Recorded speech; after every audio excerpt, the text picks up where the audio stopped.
All right, everybody, welcome. Hope you guys are having a great day. I have missed streaming the past couple of days, but now I'm back, and I'm back with stories to tell. Guys, we have been grinding. In the Trackmania games. I'm gonna quickly get all my tabs set up.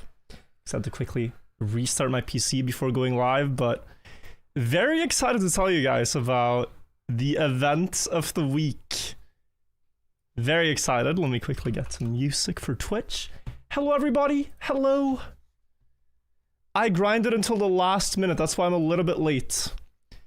The event I just played, guys, ended at 9, so I had 6 minutes to get booted up. I tried to improve last second for Team Norway, but I couldn't improve further than my PB. Are you guys unfamiliar with what the Trackmania games is? Can I quickly catch you guys up to speed? Basically, we have been. Let me wait. Why is this now lagging? Basically. Let's head over to Wikipedia and I'll show you guys. So, Trackmania games, it's a event where all countries compete in different disciplines. If you look at the overview, you have currently Team Great Britain in the lead with 1 gold medal, 1 silver. That is from the mixed competition, among other things. This week, I've been competing in pathfinding. Here's the format. You have 1 week to drive the best time on one map with 20 checkpoints scattered. Everyone's times is secret until at the end of the week, they're revealed. That is happening right now. But over the past week, we have been... I mean, guys, I don't think you understand the amount of effort from every team that went into this. Let me show you something. When you have a puzzle map like this, there's one way which is like foolproof. The foolproof method to solve it is the following. You solve it mathematically. You don't try every path because there's far too many to try for just a week of driving. So we made a map of every single checkpoint. They're marked here in letters, and O and X are the finish. So like if you just look at this, right, in the start, you can like go out here, you can go out here, you could even go around up to this one. I mean, there's, and this is true for every checkpoint, right? Some of them have force combinations, but it is overwhelming, the amount of possibilities. So the foolproof way to solve this is to drive every sector. You drive from J to K, then you drive from J to E, then you drive from J to O, and you do this for every single checkpoint. And you end up with a quite ridiculous number. Because if you have 20 checkpoints like we do, from every single one you can grab 19 other ones. So you get a number that is in the million. A 20 factorial should be correct. It is in the billions and billions, all right? But of course, that's not fully accurate because you don't need to drive from T to C. Like, that is very redundant. At the same time, you don't need to drive from I to N. So you really only count the useful options. Like, checkpoint I only should go to AIDS or C. It is very hard to imagine that the perfect solution doesn't do either of these things. So in actuality, we drove about 600. And we timed each one. Every single one of them. And then you get another problem, which is that after timing each one, now you have to think about the fact that you're driving each sector idealistically, meaning that you assume perfect speed.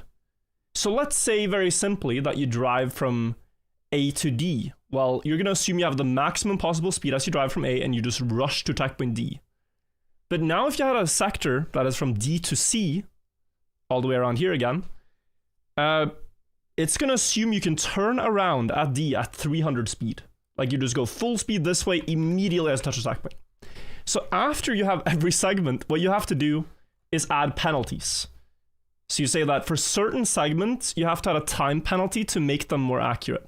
So we did some extra calculations on that. What we ended up with was around 15 paths that all had really good potential. I'm going to draw some of them out for you.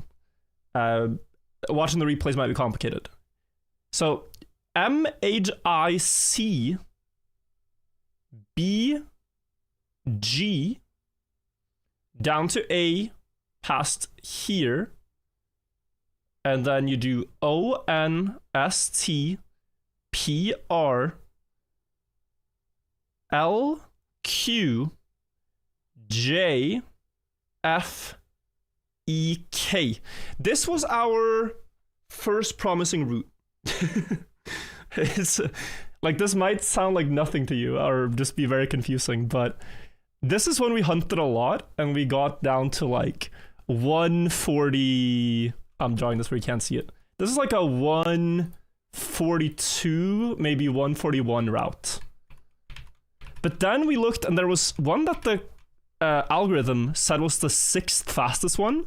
However, you know, as I said, with the penalties and everything, in reality, it was actually quite a bit faster. It was K, E, J, down to F, turn around at G, then drop to A, then do D, then O, N, S, T, P, R, L. From Q to M, very important jump. H, I, C, B, and from B to finish. And this route could do 140 low. This is a 140. And we hunted this for basically a very long time. However, halfway through, guys, even when we felt we had really good runs with this route, there's a point where Germany just suddenly snipes top 3. And with all due respect, they're good players, but with all due respect, we knew something was wrong because this was quite hard to drive and it was quite hard to do faster. And we thought, okay, they're at 139 or something. We didn't know fully how to do that. Team Norway, we felt kind of stuck. So I talked to Reiso, who I saw was hunting the map. And together with Reiso, guys, I spent an entire day kind of looking manually. Because the guy who calculated our routes did it with ChatGPT. We knew the results weren't fully accurate. But neither me nor Reiso knew how to do this ourselves. So we were just looking like, okay, the computer doesn't say this, but what if you go like down PQL or something? And then you have R and M, or what if you go, trying to remember all the other alternatives we checked so many, like Q, PJ was one we tried a lot. We also tried, QPR we tried, this combo in the middle. And so we tried a lot. We didn't find anything faster than 141/140, even with a really crazy route that I want to show you guys. But lastly, we teamed up with Team Poland. And Team Poland, they were also stuck, like trying to figure out what has Germany done. So it was Slovakia, Norway, and Poland working together, guys. And Team Poland had one checkpoint connection, which we didn't. And it, like, because we didn't have this checkpoint connection cleanly, all our calculations are wrong. So this is very important if you do this method. You have to have every segment optimally, because it's just going to give you a solution based on that. So wrong input means wrong result. They were doing K to G. And we saw this one, but we thought it was way slower than what they did. I'm going to show you guys why. It has a diabolical jump. It has a diabolical jump.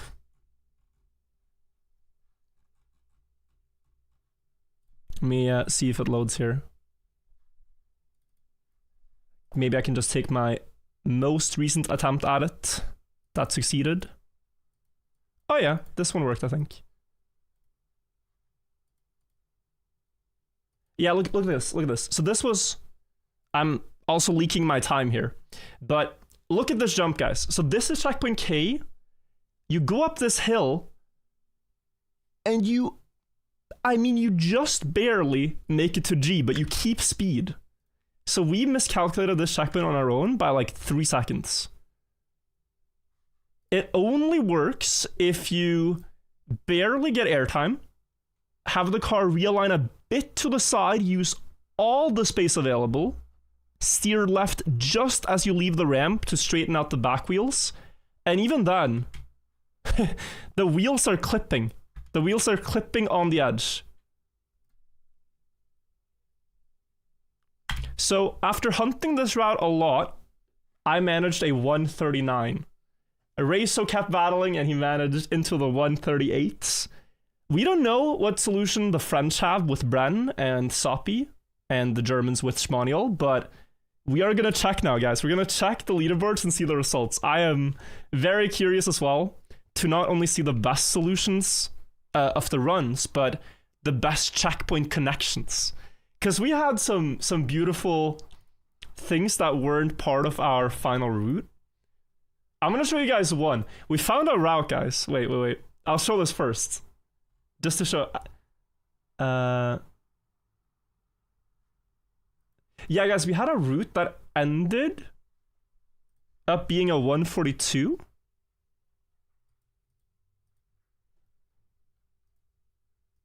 Yeah, look at this. So this route here, I'm not going to show the entire thing, but at the end, you had to do this trick. Through K, bounce on this tree up to E, and then you had to jump to G, turn around, drive across here, and then from here drop to the finish. And this was a 142. It was pretty close. But this thing, if this was this would be cinema. Like, no other team, or perhaps other teams have this, but you're one of the teams that don't know. You see the leaderboards, you see some impossible records, and the record is doing this. That would be crazy. So yeah, long introduction here, but this is what we're going to take a look at to start today. I also need to practice later for the Trackmania Games RPG. But let's start with this real quick. I just wanted to catch up on some alerts I missed before I show you guys records. Kato, thank you for the 5 gifted subs earlier. I appreciate that so much. I was just in my long monologue. Thank you, Super Grovy. Thank you, Pseudonymical. Kato as well, resubbing for 13 months. Appreciate it. Thank you, Paloarjo Tembo. Philly Lightpole. Cryptic with a gifted and a resub. I appreciate that a lot too. The Third Continent, Urban Object, and Dutch Phantom. Thank you guys. Booting up now. Booting up. Thank you guys. Are you excited to see the results? Because I am. I am really excited. Really, really excited. It's so crazy when you're hunting in the dark for a week and, like, you don't know if the other team, if they're ahead of you, are, like, 1/100th ahead or 1 second ahead. Could be 2 seconds ahead for all you know, right? I think you just don't know. But we've been hard at work. How much time did you spend on this? Aura, I spent a very long time. I mean, I think I spent about 10 hours to create the path for Team Norway, like driving the sectors. And then testing different routes, another couple hours. And then also hunting. I mean, I think I spent 10 hours hunting. It's been a lot. It's been a lot, so yeah. I'm a little bit annoyed that I didn't get a better result. I mean, I did beat a lot of players, no doubt, but I wish it went higher still. Okay, let's take a look, guys. Moment of truth. Leaderboard on the left. FWO top 3 for so long, yeah. So here we go. My time was a 1:39.39, and 1:38, 52, 53, and 58. Oh my god. Alright, let me first show you my run for context, right? Let me first show you. So this is the best run I could do with our route. You drift through here, you have the K to G, you try to land it clean. Then you have to drop down, jump on the quarter pipe.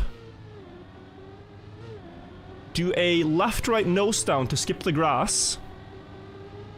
Now you go to checkpoint J, as I call it. Here we found out there's a lot of speed tricks. I got a bit of airtime. But if you kept speed down this hill, you can jump, land sideways on the wood, flick through the triangle, keep enough speed to land sideways, so you jump through this, with enough speed to jump and land in this downhill. And then you drift through, you pick up this, and This is one string I think we're gonna see in almost all solutions, guys, because it's so forced in a way. Like, that checkpoint at the very edge of the map kind of requires taking the ones nearby to make any sense. And so you're gonna have a lot of runs with this string of checkpoints until R. This is the most isolated checkpoint. And then here, guys, at the end of our route, you have a very difficult jump. After turning around in the triangle, you have to jump up on this block where a lot of runs died. Get onto the grass. Do a action key no slide here if you're keyboard. Carry speed. And then last part here, wall bang, jump up through the triangle again, and now you're driving to finish. Really, really beautiful solution. A work found by Team Poland, credit to Poland, Polska Góra and Dobra Robota to their team. They found this one, but actually underestimated the pace. So me and Reiso found a lot of speed tricks to make this clearly the fastest path with their team. So now, guys, I think we're gonna start by checking out. Levon, of course, had the same solution as me, Team Norway. So I shared. But we're gonna check out the French solution to see if it's the same, alright?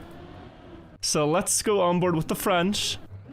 See if maybe they had some tricks that we didn't. They're doing KG, okay, yeah. They're doing the same thing, all direct jump runs. Wow, what a start from Soppy. This is a really, really fast start.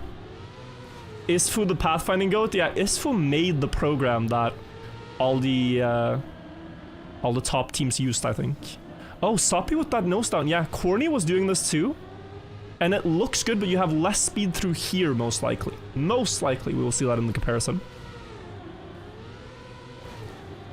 And then clean lines here by everybody. At this point, I can tell you guys it's gonna end the exact same way. I'm just seeing if they have some cute strategies that we didn't.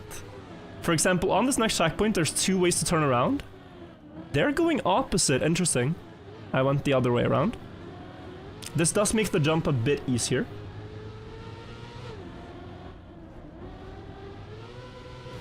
And then here, do they do second gear or first gear? Okay, first gear for Soppy, second for Bran. But Soppy's run was crazy up until the end. Like, he's... Wait, but Bren got a 58? Wow. So my run was almost catching up to Bren there, but he had a very good end. Oh, he doesn't wallbang. Maybe they have more speed. Damn, yeah, Bren had a small clip there. Okay, interesting. Now, guys, let's check out the German route with Schmaniel, Bren, and Reiso. This is the top 3, only 500ths apart after a week of grinding, and Reiso and Schmaniel 6,000 between gold medal and silver. Unbelievable. Reiso's start was really good in his run. He kept sending me splits on Discord, like being on pace for 137. And his best copium timer was in the 137s. So you can see the no airtime. Look at the speed they get from this. They're faster all the way up to here. And they gain a bit towards Bren. Bren is French. Technically always been French national, but living in Australia. So yeah, Bren playing for Team France. Schmaniel jumping later. Does he do the other turnaround? Yes, he does do the same one as me, which I think is better. But he did it in a very clean way too with the bug slide. Reiso though, hot on his heels. Into the turnaround here. Oh, nice second gear by both. Does Schmaniel do that? Oh, he doesn't do the... Yeah, he did a different drop-down strategy. We'll have low speed here, guys. For the end. With his nose... Wait, it's quite fast. Wallbang! Is it gonna be a snipe? Well, we know, but...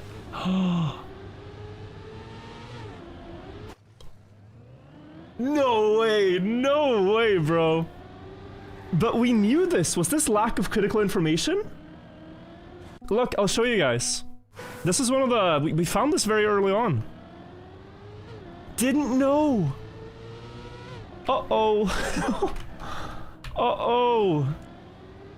Yeah, you can get a nose down by crashing into the well, which dips the nose. It's like diving in for a finish while you're sprinting, you know?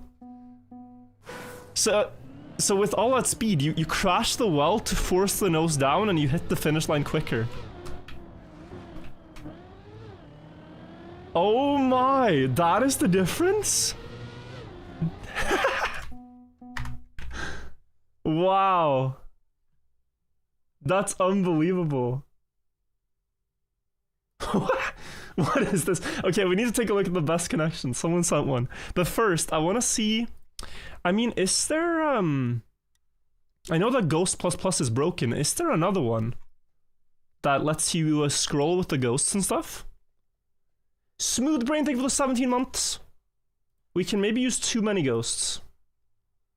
Because I want to see the other team solutions. Seeing if they have some routes that we knew. Like, they could be, for example, Team Sweden or something. They could have a route that we aren't aware of. But that is still, like, cool, but just wasn't the fastest one. I'm gonna find the leaderboard real quick. Ghost++ works. For me, it doesn't work. But let's see. So this is the full leaderboard. Juliana 0.8, Lars 0.8. Yosef 140. Scrappy said he had a maxed out run with Belgium route. So I'm curious to see this one, because this is probably a very fast time. Finland also maybe a different route.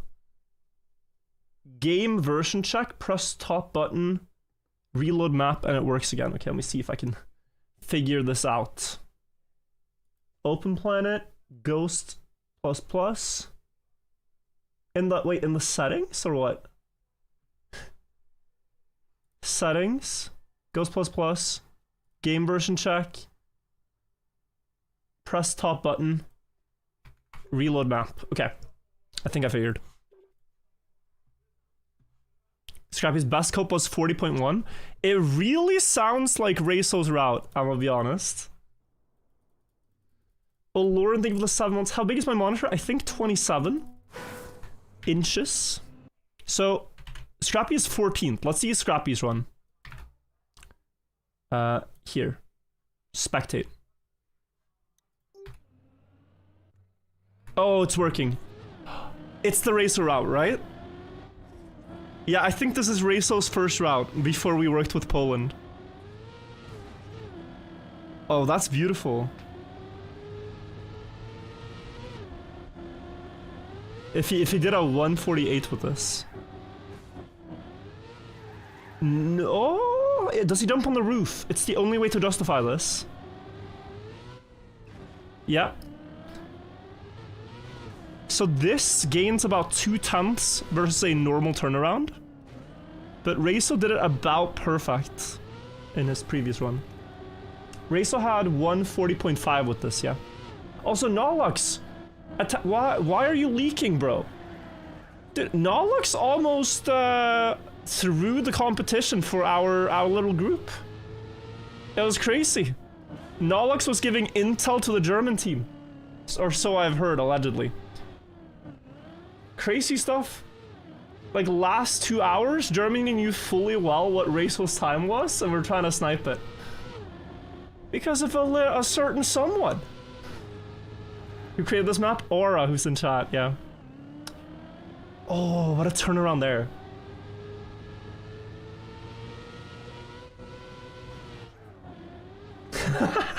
No, that's crazy, actually, that the finish at the sides. You don't want to have any moles in your team, guys. You gotta watch out next Pathfinding comp. How much to collab next time? I would love to, Techie. We found some really cacky stuff that we just couldn't do in a run. Okay, that was a 140 with that route. Let's see Finland. That's 15th. 100th slower than Scrappy's run. This was a 140.79. So, I'm curious what the Finnish team did. If it's the same route, then we don't need to watch it in full, but... Oh, they did have the same route. Just with a clip. Okay. Is it the same for Sweden?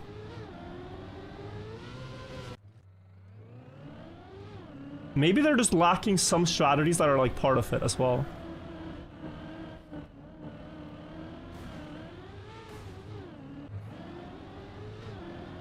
He also had a beautiful start.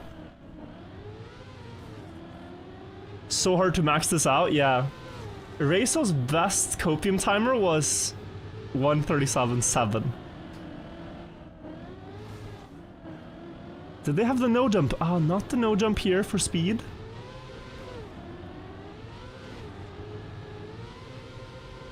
But this was a really cool event though, guys, like... Oh, no airtime here, interesting. I really hope they do this again.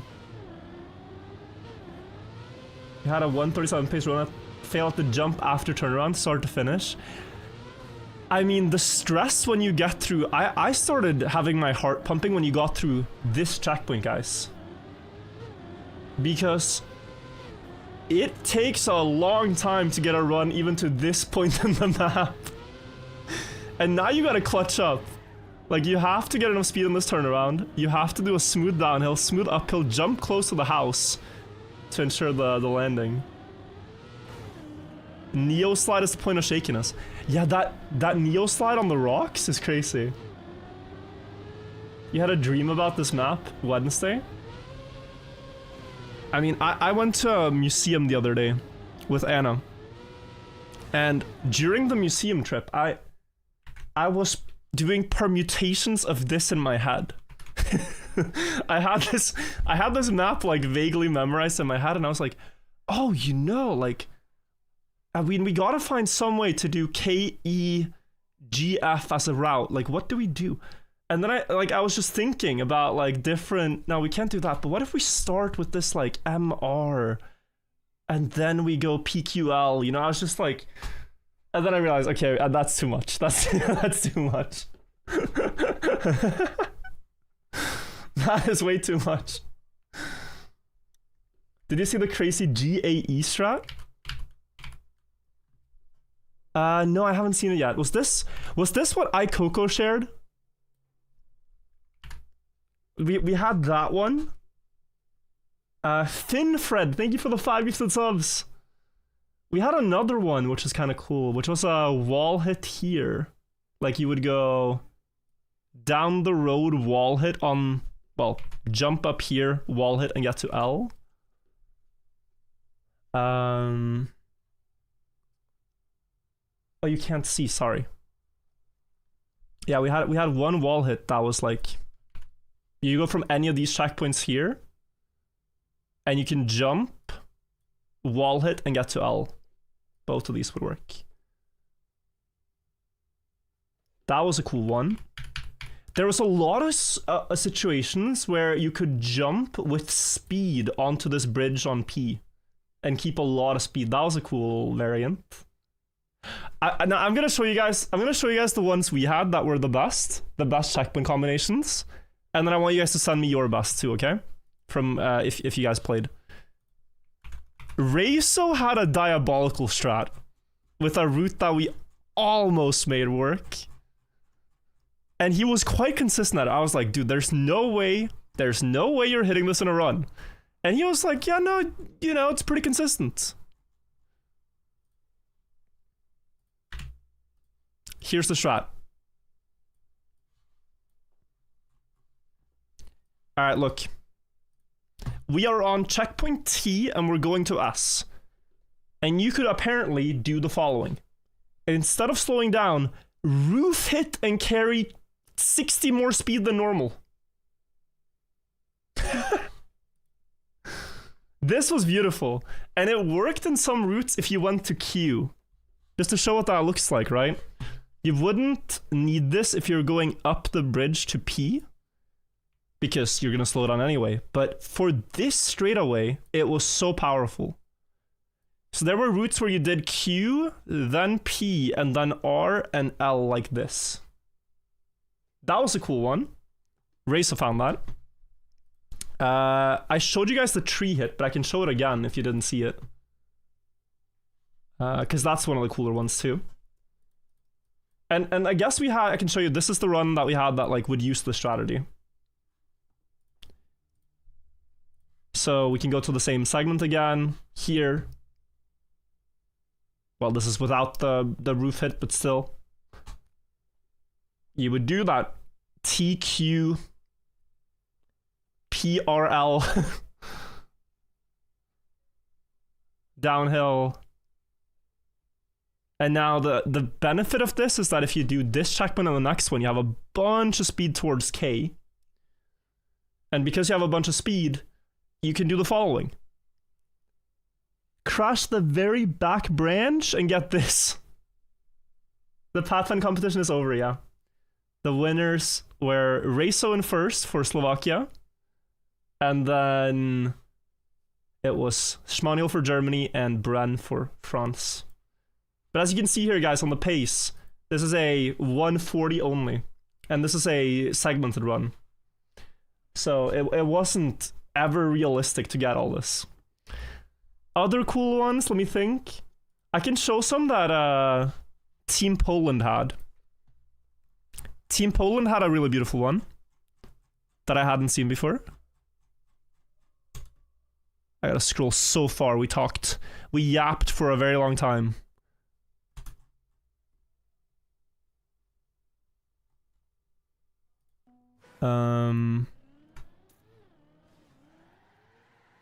Question is only...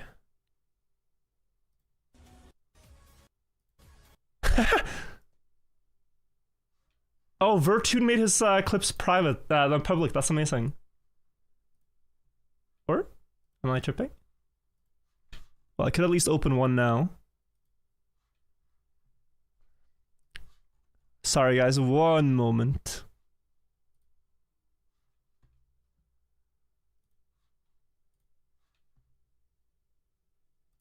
Alright, so these were clips that Vertune from Poland sent. Here is from the checkpoint we call O to E. With a wood hit. You're driving some routes where you have speed, but you have far from enough speed. But the planks on the houses are wood. So you can touch the wood, get the car pulled up, and therefore fly far enough. And like I said, like you have to count every connection. No matter how ridiculous, because if it shows up in the fastest solution, you win. Then there's this one, which is beautiful. From checkpoint E to G. Air brake plastic bounce. And he didn't actually get this one. But, you know, like, again, genius idea, I think. Although you could argue it isolates the checkpoint that's to the left here a bit. Like this one, you now don't really have a good way to take, unless you already have it. So that one was very cool. This one, I think I showed, but it's on the other side. Yeah, it's on the other side. Several ways of doing it.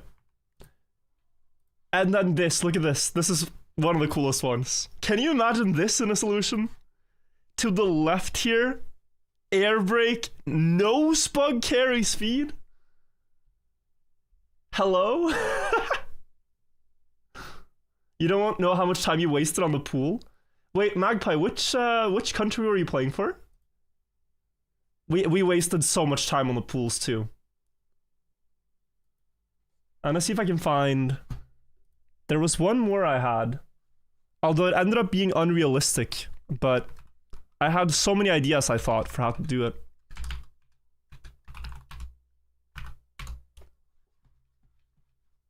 Yeah, so we had a guy do the traveling salesman thing, but he did it with ChatGPT. So I don't know if our results ever were actually accurate, and it was kind of a miracle that we got a working route. But here, this was attempts from checkpoint A to G with the pool. I thought of this one. I also thought of hitting that one. And another one with this. However, after like 30 minutes of trying this, guys, you know what I realized? The problem with these attempts is not like whether you can make it or not. The problem is that to get enough speed at checkpoint 8 to make this jump, in my respawn there, I had taken speed from this checkpoint already. So I was trying to do this. You're playing for UK Magpie, I see. This is completely stupid.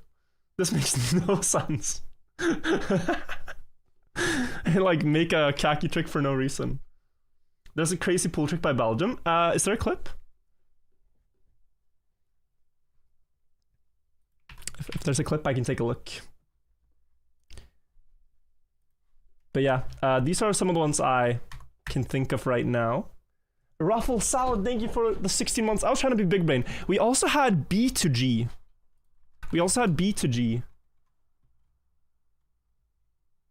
But apparently, it was basically close to impossible.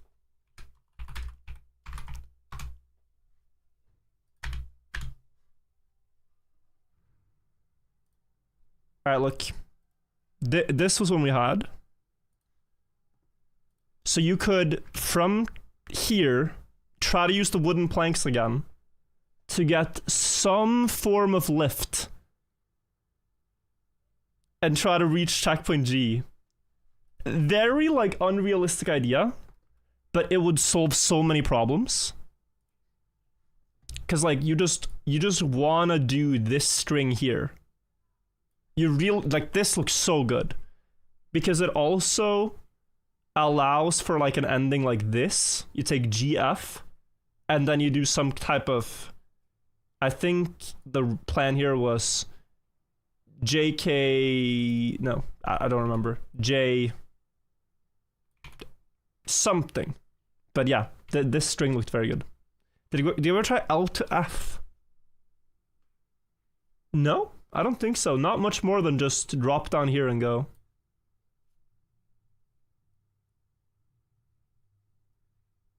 Slovakia got 1200, Germany got 1100, France 1100, Norway 1060. Oh, so we almost got the most. French found this for B to G.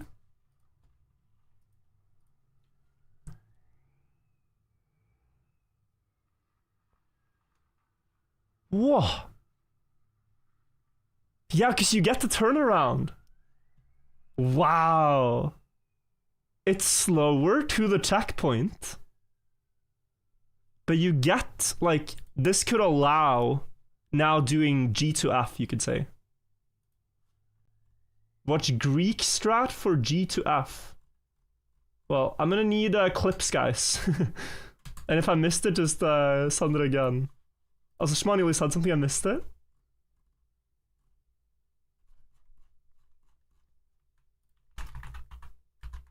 Whenever I see the types of wood tricks, you take up the deep to 2 sector run, yeah.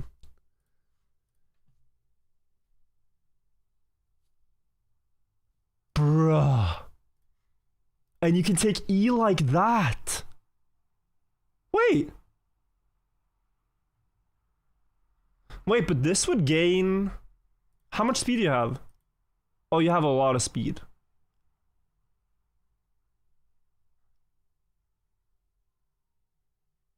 Hang on. So, I mean... What was my first route? It might make K, E, J, F, G, and now plastic bounce to A, D. It might make this faster.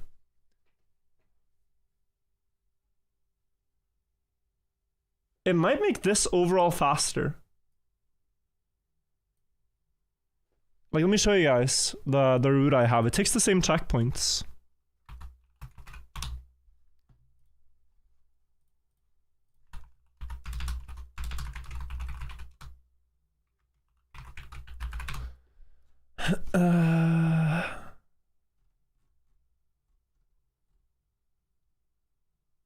I might not have the clip ready.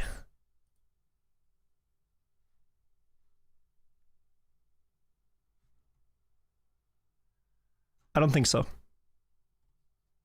I'd have to check like when I got the time. And then find it. Okay, I can maybe check. So that was 27th. 1 second. So many clips. Uh-huh. Yeah, guys, so this would be the route. The French also found this. Rickroll link. Okay. Nice one.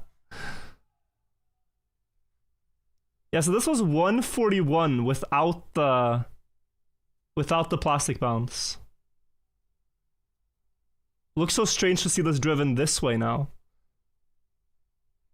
But here, right? Let's say you plastic bounce now. And then you're up at the checkpoint, and then you drive towards D. Actually, I mean... No, that strategy might be slower. It might just be slower.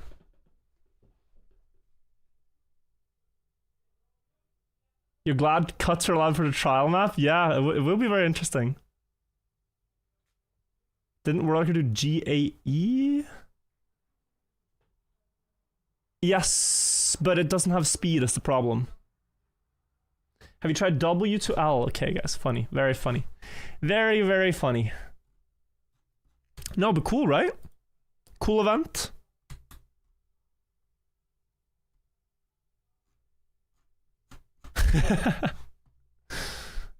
Norway is posting this emote, guys, after the event. You know, our goals for the event are different from other countries. We're not vying for winning the entire Trackmania games, but beating Sweden, that's our goal, and 1,000 points is quite a lot on that venture. It's quite a lot. 1,000 extra points. We quickly see the leaderboard again. Any questions about the pathfinding before we go to the next thing?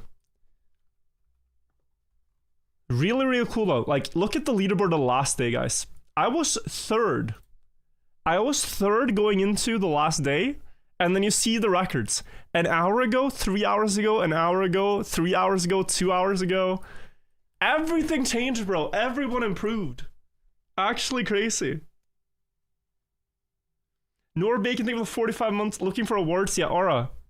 Guys, you can go check out the map. Give it an award if you enjoyed playing it. I have to log in first, but this was good. Aura, just one piece of feedback.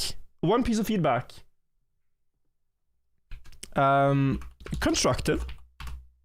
Nunny, thank you for the 78 months as well. Checkpoints like R were frustrating. I guess some checkpoints have to be a bit more isolated. But I would really want in this map for N to O to be fast, just in general. Because the fact that you kind of had to go O-N-S-T, like this really locked the map. And that R couldn't really easily go anywhere else. I to R should have been possible faster. I to R and maybe C. Well, C to I was okay. But this really limited the options. R was annoying, yeah. R just forced the map to kind of move like this. You moved counterclockwise. But if you could do this, you know, then you suddenly have more options. What else did I think about? No, I think these checkpoints, sorry. I think these checkpoints are all good. I also think it's fine to have a checkpoint like D, like it challenges you to pick your route, but the problem is that the route has to go this way. Because you're never going this way, because you end up soft locking yourself, right? So R really killed all our creativity. M, Age, ICB was super first, yeah. I think every top solution has this thing. That's true. And here you can deviate. There was some crazy quarter pipe option for I to R. Well, not very fast, right? Like you'd have to do... I see the quarter pipe here, but you'd have to Sorry. You'd have to jump up the quarter pipe, go back down, and then this, right? Oh, thank you for the 43 months as well. Appreciate that. You could jump and nose bug. If you want an idea, I had to remove 12 checkpoints from the final map. The org told you it was too hard to play, only for 1 week. Original map in club if you want to see it? Wait, really? Wait, now I'm very curious. Guys, the original map, 12 more checkpoints. Let's see. Base pathfinding. 32 checkpoints.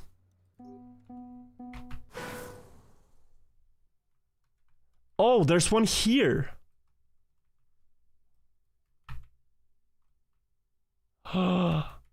There's one here too, okay. Oh, dude, this is way more complex. This one. Yeah, it makes more sense, like, there's paths that just lead to nothing. But the paths are... Oh, this one. Yeah, because, like, why would there ever be a path here? It makes more sense now that there's a checkpoint here. Okay, alright, I see. You did, I think, a really good job. And it's still enjoyable. Very enjoyable. But, what can you do? I think, in hindsight, map should probably have been 5 more checkpoints for the duration. And more open, more alternatives. That's the only thing. But yeah, this would have been crazy because, like, the thing is, you cannot ever calculate, like, what's the time from A to B. You have to calculate what's the time from A, B, F, M, H. You know, you have to get, like, a long string to get accurate results. It would have meant less crazy cuts. That's maybe true.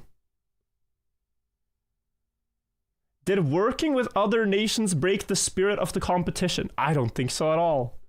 I think it was a beautiful alliance. I think it made it more fun. Cat playing, I think, for the 5 months. But there was a lot of stuff going on. Like, Team England once posted, like, hey, we're looking for a route that beats Germany. Anyone want to help us? We'll help you.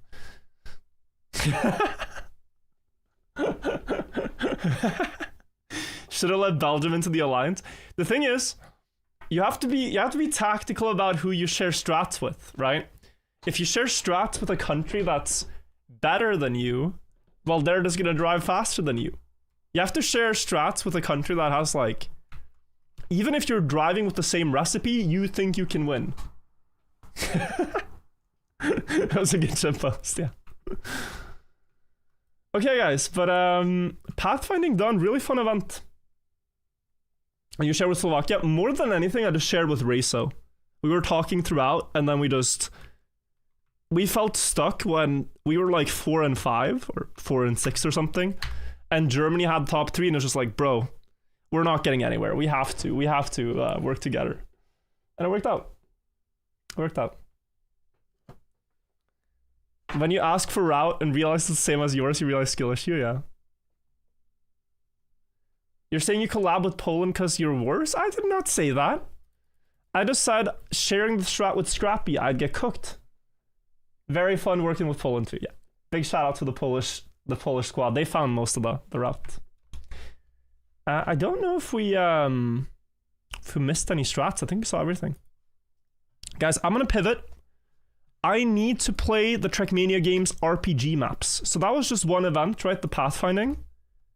However, I am late with my homework on 2 things. 2 things. Tomorrow is when we play the RPG match, and I have yet to qualify. Only the top 32 players actually get to play tomorrow. Or, well, when the deadline closes tomorrow. The top 32 get to play. So I need to hunt. And also, there's the Cup of the Week. And I haven't hunted the one that's gonna be Cup of the Week, map 12 or what it is. So I want to hunt both. Talk about waiting to do your homework. Yeah, I know. But like, I wanted to win this one for Norway, you know? I got messages from everyone, even the organizer, like, when are you gonna play RPG? But I was grinding Pathfinding with my Trackmania hours this week. But now I'm free. Now I'm free to do it. Luke, thank you as well. I'm gonna quickly update title, I say, and then we go. Bro, play the map. No, I know. Wouldn't it be a shame if I now don't qualify? Would that be deserved?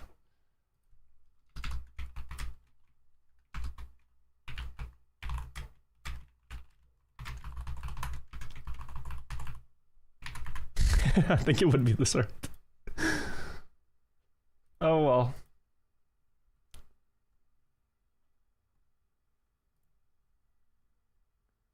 I'm gonna do this and then Twitch. So we're gonna see what the status is. I am on the first map. I'm so used to clicking that button. On the first map, I am 26th right now, so that's pretty good. I need top 32 time average. So I say we play the second one, try to get like a sub 3, and then we go back to map 1 because there's more to gain. Thanks for hunting with us. Thank you, Kaxic, as well, for the effort from you guys. This guy got banned for an hour. I'm gonna gift 40 tier 3 subs if you win against me in a Roblox game. Yeah, no, bro. I'm good. Thank you for the offer. I'm actually good. 1v1 me Roblox, bro. I bet you're bad. It's a fun thing to say. Not sure if you saw my message. I'm trying to figure out which audio interface I should buy to use the SM7B. If you can find it, the most intuitive audio interface I've ever seen is the Go XLR. They do not sell them anymore. I know there's a new company name for that one. Also, did I miss Finfred? Thank you for the 5 gifted subs earlier. And Renku 78 months, huge. Arblocker with 4 years. Thank you guys so much. What happens after RPG qualies? We're gonna do, well, on the stream we're gonna do this and Trackmania Cup of the Week practice, I think. But after RPG quali, like in terms of the race is not happening today. It's happening Sunday. But I would feel very guilty if I took a spot on the Norwegian roster. Like, you decide your 3 players. I'm one of them. I took a spot from someone else who could easily qualify. And then I didn't even qualify, you know? Like, I have to... Once you take the spot, you do gotta deliver, so... So much going on. Yeah, it's crazy. It's stacked. So it's like, so tomorrow is the Pathfind... Well, okay, let me clear my brain of the Pathfinding event. Tomorrow is the fast learning event, where I will also play. We're playing bingo on just random maps against other countries. I think we can do pretty well there.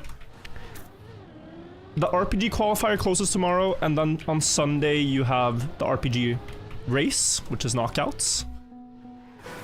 And then at the same time there's also weekly shorts dropping, and the weekly enduro on Sunday.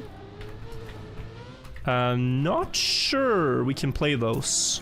Maybe we can. If they overlap, then we can't, of course. Is this where the quad pipe jump is? Yeah. Curious if we can go very low here. There was a shortcut they patched for that drop down. Raptor, thank you as well for the Twitch Prime. You're really looking forward to solo attack? I mean, of course you are. As weren't the Brits pretty good at that? At least I saw Wissy getting far, or was it? No, that might have been Mix. I'm not sure. Did you hear they're trying to cut fix the black maps? Oh, I was gonna look at the records. Are they cut fixing? Because it's like unprecedented, right? We've never had a Trackmania. Nadeo are in a really impossible situation. I like that I'm not Nadeo right now, because what do? The community loves shortcuts. They find one on your map, they feel entitled to it, right? Like, your mistake. Let it stay, you know?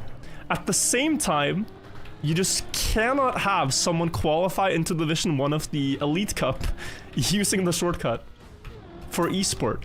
Do you then release an esport version of the map? Well, now you have the problem that it's not the campaign one, right?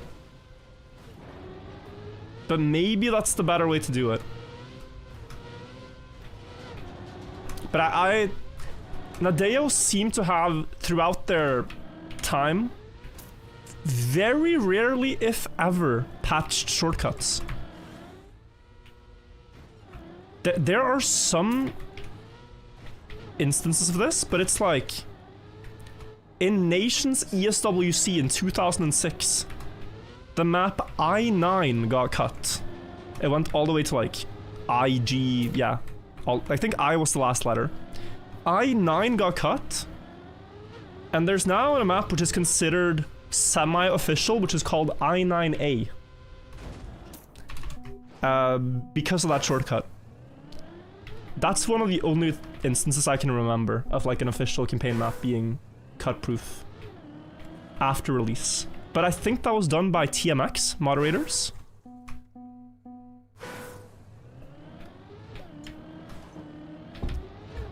The last campaign getting patched was Softy B's name instead of Nadeo. Yeah, that was one. And then you had the table incident. Anyone remember the table incident? This is deep Trackmania lore. That was TMX, not Nadeo, yeah. Well, the table incident might have been before some of you guys' time. I think it was fall 2020 campaign. Or it was, no, it was winter 2021. So, to put this into, like, Trackmania context, we're around the time when matchmaking first released. More people than ever are playing the game because they're coming in through a lot of YouTube videos and whatnot. The game is having its new resurgence, right? And one of the people that Nadeo have contracted to build a campaign map is called Table. And in his campaign map, he builds a nice, like, kind of speed techy track. It's really fun to play in MM. But just after release, they had to promptly update the map and also permaban Table. Because what he did is he made a diversion to the path where you entered this, like, Easter egg room. And in the Easter egg room, he drew a phallic shape on the wall as a protest to Nadeo. So he was not happy with Nadeo's management at the time. Got contracted to build a campaign map. Drew a penis and suffered the consequences. It made it to official campaign release though, without being spotted. But then, yeah, guy got banned because it was kind of indecent of him. That's also one of the few rare times where Nadeo had to update post-release. Do they take the downhill here? They don't, right? They just jump. They must. Doesn't seem worth it. Aye. Oh yeah. That was a crazy time in the game, guys. What about the weekly shorts map that had a secret room? Did that guy get banned? I don't know if he got banned, but we've never seen a weekly short from him again. 3 suspiciously placed pillars, yeah.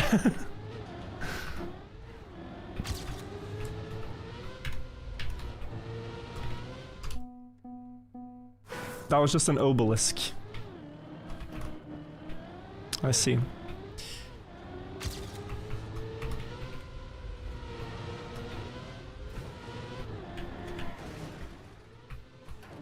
You think you can make top 16? In the race or in the quali? In the quali, I'd be happy being number 31. I don't really mind my placement as long as it's in the matches. And I don't think matches will be decided by pace. I really don't. I think, well, up to a certain point, right? Like on this map more than the other one. But I think for pace, we're probably looking at the winning times being around 3 minutes. I could be wrong on that. You have to get top 32 on each of the 3 maps. So the way it works is it's based on total time. So the top 32 players with the best total time on the 2 first tracks are the ones who play. On the first map, I'm ranked 26, but I think proportionally have a pretty strong time. Like, there's gonna be less to gain on this one than the other one. So if I can make like top 37 here or something, it might still be enough. With if the results remain. This one! A little bit lower. Like middle? Yeah, okay, middle. The third map is useless? Well, the third map will be played in matches, but it won't decide your qualification. Sorry guys, this is gonna be a bit of growing pains here, because I played this in Discovery, of course. I know the route, but I just have completely forgotten. I'm sure you've seen better runs than this. I hope you'll have me excused as I try to pick it up. Oy. Okay, don't left right there. We're gonna do one more like respawn-y run just to get a feel. So like middle-ish here. Sub 4 should be enough to qualify if you get a good time here. Wait, sub 3 or? I have sub 4 on the other one. I have 3:59.98. Just barely sub 4. Which I was going for earlier today.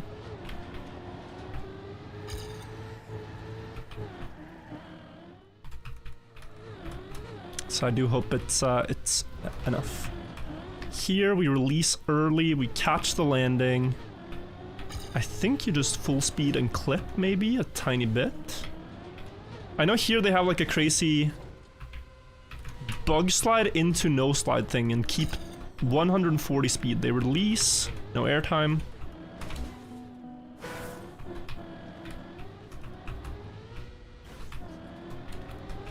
The thing that's scary on this map is the pipe, honestly.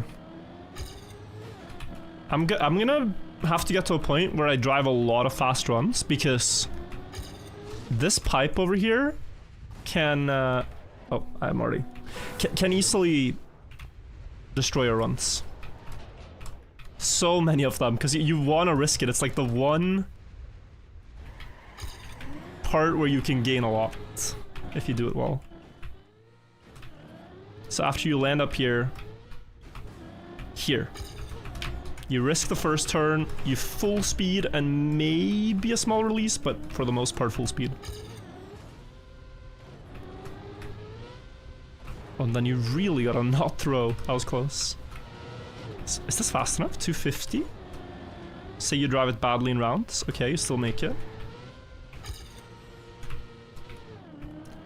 And how low do you go? You go like that? Okay, too low. This map is first played a knockout? I honestly don't know. Is this the first one? This might be the most important then, if it comes back on second rotation at like a critical time.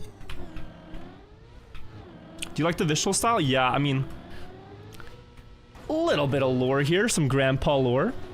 Guys, I used to play so much RPG back in the day. The OG viewers will remember this. Back in 2017, when I did my first streams, it was maps like this. So I like the aesthetic, and it's very nostalgic to play RPG maps. That was a big start. But I don't hunt them so much anymore.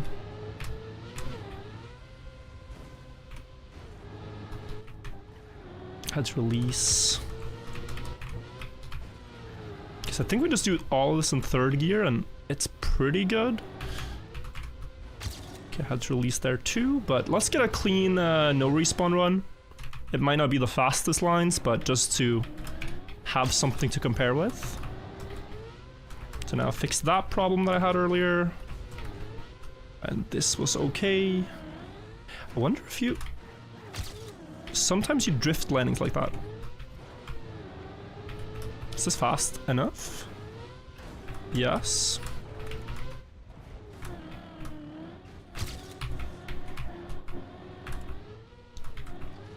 Okay.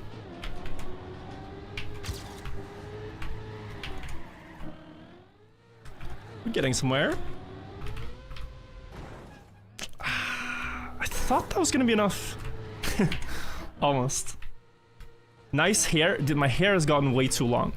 Can we get a pull on this, or just like your opinions, guys? I think my hair has gotten way too long. We need an intervention, I think. I've just been too lazy to go get it cut. It's just a mess right now. It's like very long, very low effort. It's time to go, right?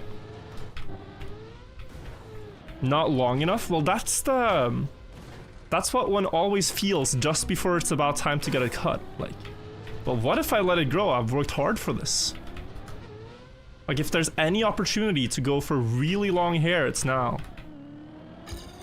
But that is an intrusive thought, and we shouldn't let them win just because we're curious.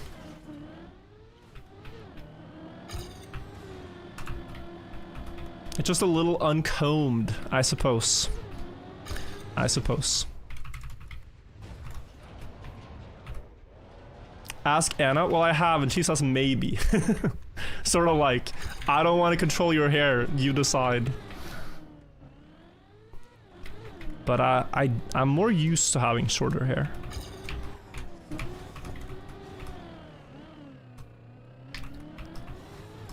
Down. Is a maybe a... Well, not in all contexts, but in the context of cutting hair, is a maybe a yes, you should cut it.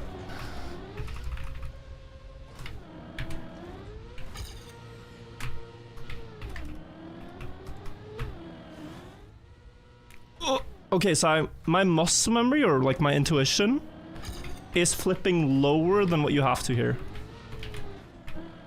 And you don't need all the speed. Maybe it's still nice though. No, you should go earlier. And this part, I am so confused. Like, you do just go like this, but... Oh yeah, and you don't mind. Okay, you don't mind that it's scuffed. What feels better? Well, the reason I get a cut around this length is because when it's like this, I don't see the game. So... as soon as it gets into my field of vision, I need to cut it, typically. That's the problem.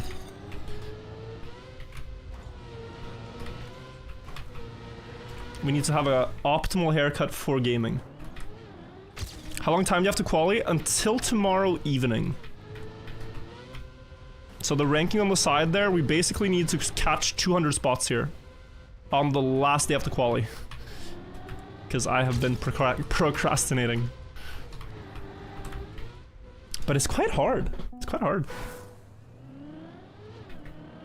Quali ends tomorrow at 9, if I remember correct.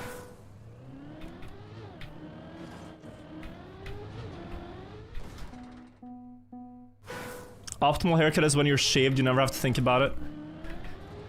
But like, I don't need to go for that as a haircut. It will happen in due time. I can try other styles while I have the alternative, you know? I'm sure in due time I'll end up having to go for that other haircut. As we all might have to one point, but for now I should experiment. Yeah, I don't like this drift. I think is... well, maybe I'll get used to it. It's just that I have to release. Release not because you're too fast, but because you're about to gear shift. And then you'd be very slow afterwards. Okay, so this is clean. That's how you want that. And then here. Not sure if that wide is necessary, but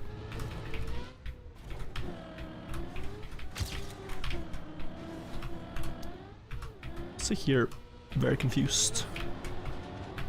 I like to do a few runs on a map, guys, when I'm hunting, and then checking world record, because then I can more appreciate the difference in lines. Like when I just watch it for the first time, there's things I will not pick up on if I haven't played the map myself. So soon I think we're ready to see how complex does it. I predict I missed like a bug slide input there for best line. I think they're still doing that.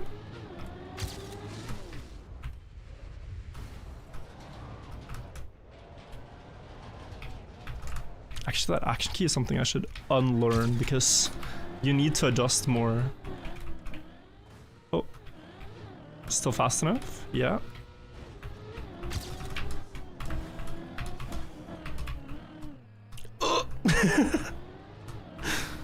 Almost flew off, but we're fine. Could be my first proper one-shot run here.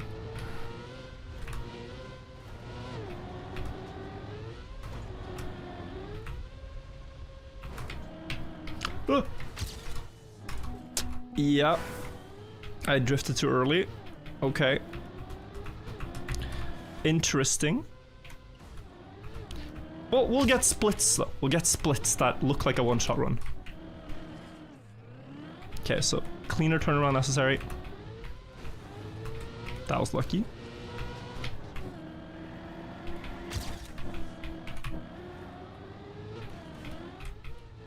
I'm just wondering, like, yeah, okay. There is risk to doing this at full speed. You actually need control. Okay. And that's too fast, okay. When you fail, it's not the worst thing in the world to fail again. But this is only 304. And I need like a 250, I'd say 258, I'm super safe. 259, I feel safe. So, it can be very hard to figure out exactly where you're losing time on maps like this. Because the answer is everywhere. That's why you don't see it. If it was just one segment, you might have known, but it's everywhere. Vert is the German word for the host of a parasite, Nurge. Interesting. Thank you for the fun fact. First Freund. Solcy, thank you. The Fuzz, thank you. Papa Weiß Alles and Scared M, thank you guys.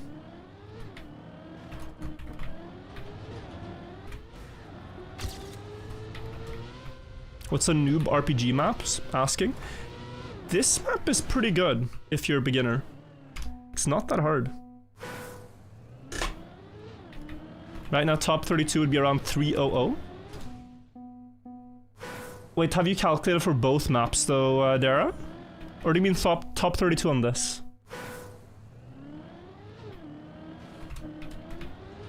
Because,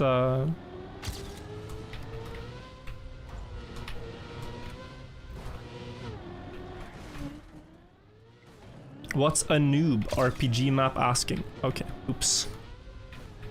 If you're wondering what an RPG map is, which was maybe where this all started, you have jumps and obstacles. That's RPG maps. They have that name because back in the day people would build people would actually build pyramids, guys, and labyrinths and castles and things you'd have to escape, sort of like an RPG map, RPG game, like a role-playing game. It's like find the hidden treasure and destroy the evil. And that's how you'd play the map, with all these like Easter eggs and things you'd have to do. And then people hosted competitions on these tracks, and eventually it kind of just... Very few people build RPG maps and like with a full story and stuff, I'd say. But the style, like the driving style, is very much what we're doing. I think this map still has a story, but that's not so much why people play them nowadays. Just for the challenge of something fun to explore and complete.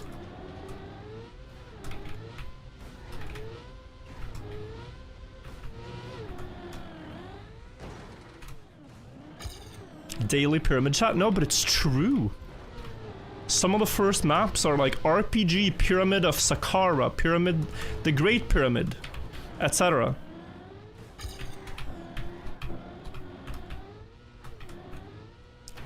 I'm not making this up. And I've played a lot of them before I was even interested in pyramids. That is only a recent fascination.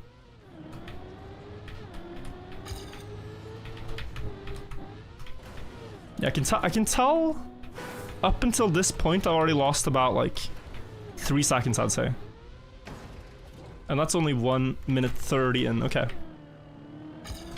That was good, except for the oopsie.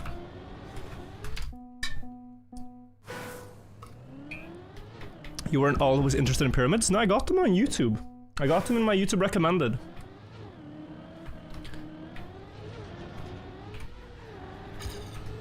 And then I went down the rabbit hole, and perhaps further than one should, to try to understand them.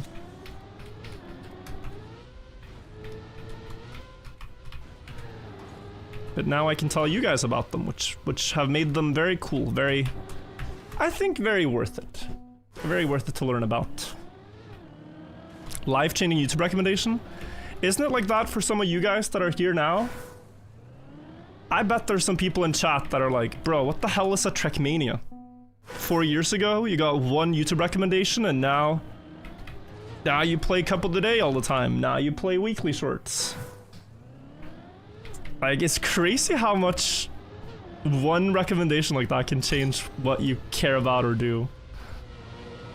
Maybe it's like that with chess, right? You watch one chess video, you boot up chess.com, and suddenly you have 2,000 games.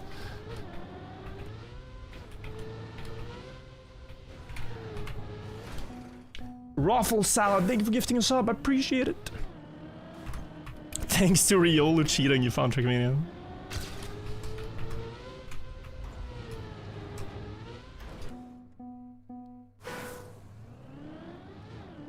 When you play with Ludwig, yeah. Driving on pipes for hours, oh yeah. Funny to hear about the old vids again.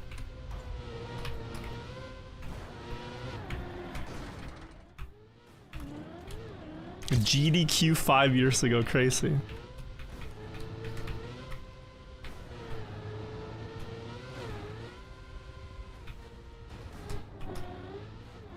Beauty?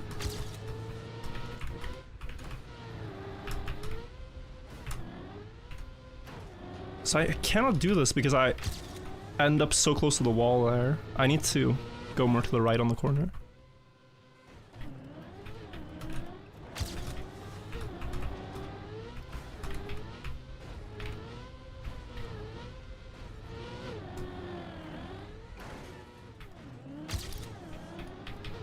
Gain 0.7.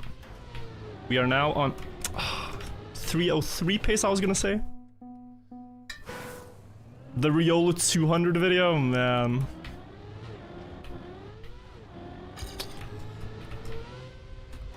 Different times. Okay, I'm getting good starts. Just gotta not crash. Let me try to lock in for one. It might not be this one. One run here, guys. To see if I can drive for 3 minutes without fail. We've lost a second already, that's okay. Oof. Too much. Started chess because of me. Wow, really? I am not the chess influencer necessarily, but I did play a lot now, so in videos and streams, so it makes sense. I'm trying to take a break from chess for a little bit. Became too much for a while. I was spamming games instead of doing Trackmania stuff. Oh, you can get a nosedive. That's the way. That is the way. You started watching variants of Sudoku thanks to me like talking about cracking the cryptic. But more people should know about that channel.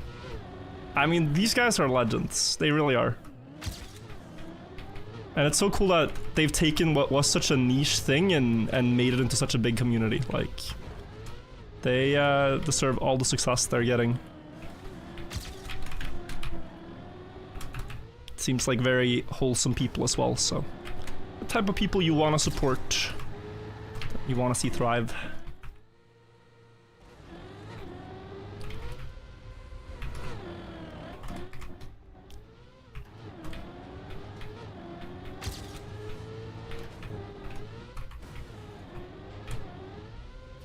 So I'm steering right there. How am I not bug sliding? It's crazy. And yeah, if you get the uphill really well, you get third gear before, which makes it worthwhile. I do see that we have... Oh, Virtrium, thank you for gifting 3 subs. Appreciate that a lot, man. Thank you. Okay, no action key. At least not action key 2.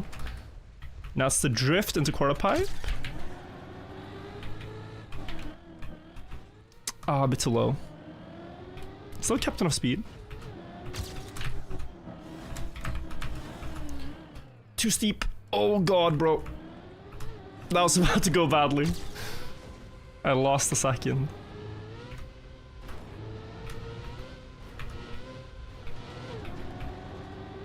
And now bug slide.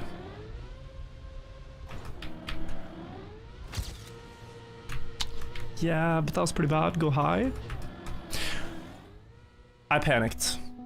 Not because I was stressed, but the gear froze my brain. Okay. That, this, that, this.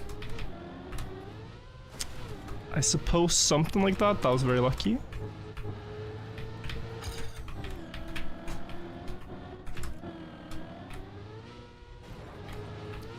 And I think we have a 302 or 303.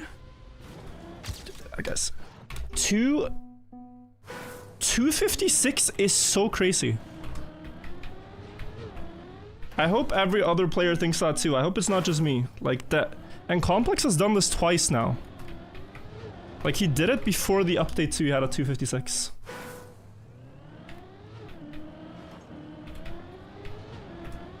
I've never understood hype trains. They're really just a scam on Twitch to make you spend more. You don't have to worry about it. Eagle, thank you also though for the 31 months. They do give you a golden cuppa sometimes, but it's temporary, which is also scam. So I wouldn't worry about it. Is Complex even playing in the Trackmania games? He plays for Netherlands, I'm pretty sure.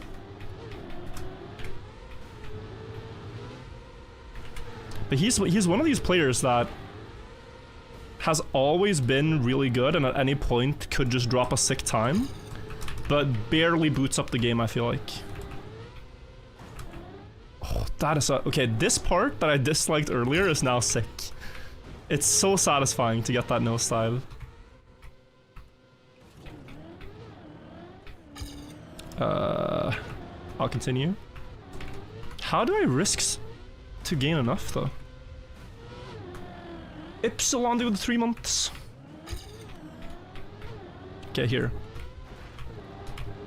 Like 56. I just need to see. If I go low? No, but it's too wide. Can you do a left tap? That's slower. Prime is not a scam, that's true, Tommy, thank you. Maybe it is a scam, but a very long con by Amazon. And then you slow down, okay. I feel like the line is more inside. something like this. Into something like that. You do need to keep enough speed to make it. Let's check the record now and see if we can learn anything. Lesova, thank you as well. Okay, more speed on the start. Noted. Do they get fourth? They do not. Fourth here already. Drift to... Whoa. Look at a start. Until when is top 32 needed? Until tomorrow. So I have roughly some 20 hours to make this happen. Okay, this already needs inspection. Because, yeah, you full speed. Left air brake. Left air brake right.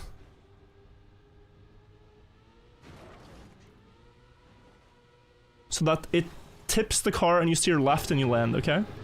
Left air brake right. Releases to avoid fourth. Tiny nosedive. Nosedive.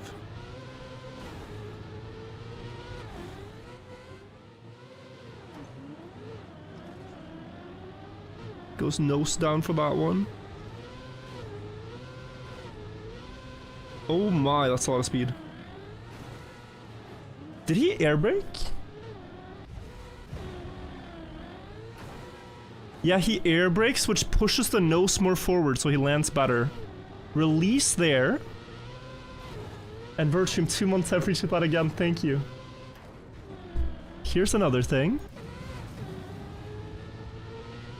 Ghost plus plus working. You need to change in the settings. It's like stopping on updates, but you can disable that safety check. Okay, jumps. Neo slide, a little bit of hesitation. Yo, Bren gained so much here. What? Look at this. That's like 0.4. Oh, Bren with a very risky line though. Yeah. That is something I'm gonna go for, I think. The low quarter pipe. I like Complex's line. Oh, actually, wait, Bren's is faster. Yo, Bren's smart.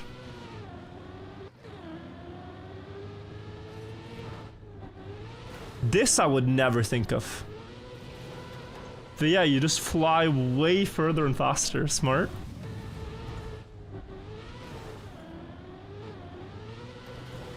Slight right angle, left counter, bug slide right.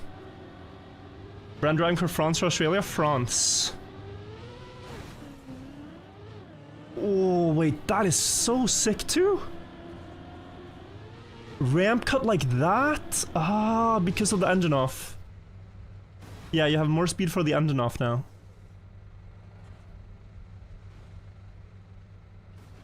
Only drifts at the checkpoint, not before.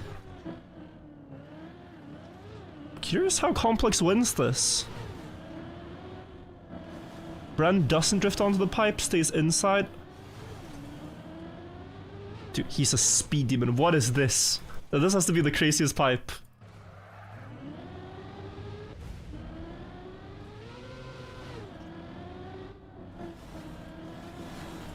Up outside early. Nah. Okay. You can hold the gear, yeah. He jumps diagonal. Pre-drift is really nice. Exits like that. Oh, this is so meticulous. Which makes sense. Complex low turnaround, Bren high. Does it really not matter so much? Double drift, yeah. Seems like Bren is faster, it sounds like it. At the ending.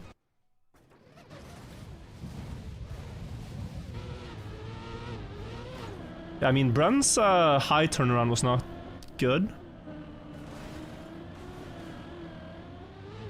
But this one wheel balance thing was smart. High speed. Pakes and Hokun, thank you. as well for the 55 months. All right, guys, how how do we feel watching all that? Do you think we can do it? Ladkey, thank you for the $3 too. Do you guys think we can do this? Appreciate all the support.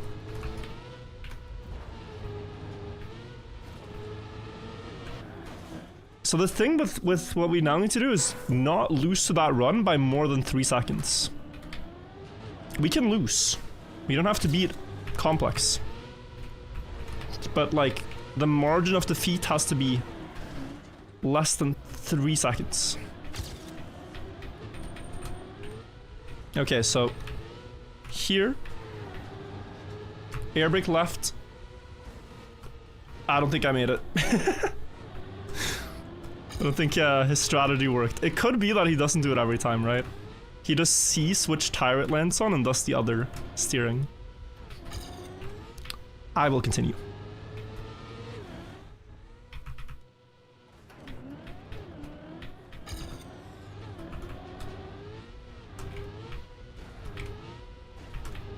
So here, air brake. Oh, nice. 5 more speed. Look at that. We're gaining. Oh. Ooh. Okay. Another run into the dumpster. And then we try to do the Brand turnaround. Just getting a bit of airtime. Straight line. Jump low. And here, Bren line again.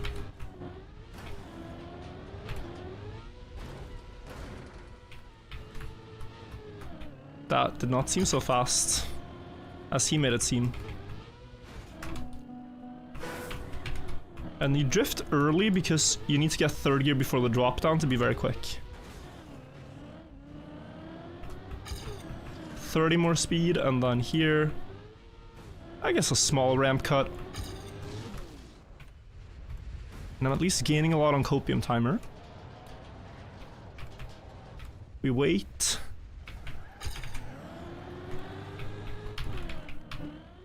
Yeah, with this type of quarter pipe, I'm gonna jump wider. Slightly wider. Like there. You can clip the front in a more punishing way with these ones than like the regular Trackmania 21s. So you... Okay, here we need to risk, guys. You go here, and you're like, what, halfway on the inside? I think he kept 3rd gear for the first part of it. And then 2nd gear for the last part. So runs are gonna come here and probably... I wouldn't say get sacrificed, but we are gonna have to expect some waste here.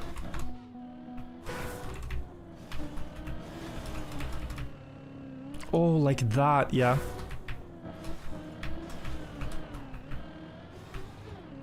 So losing the gear there costs. Can I get one where I keep it? Oh. Not easy. Yetsaman, thank you also for the 3 months. Have you seen the pyramid video of Demi Lee? Yes. At first, I thought the video was gonna be another one of these crazy ones. But then I actually really liked it. I liked what, like, she was proposing. I've never thought about it. Basically, guys, this YouTuber got contacted by someone who'd been studying the pyramids for 10 years on his own. And he had a proposed construction method, which I haven't heard about, but which kind of makes sense. To build the pyramid, you first build a much bigger structure. Like much wider than the pyramid itself, all the way up. And then you, in that way, place the casing stones when you get to the top, and then just dismantle everything around it. It's a really interesting video. It's like, huh. That's a very unique way of seeing the problem.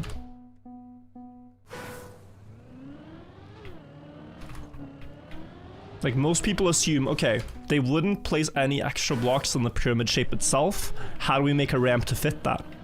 But what we're looking at is the final product, right?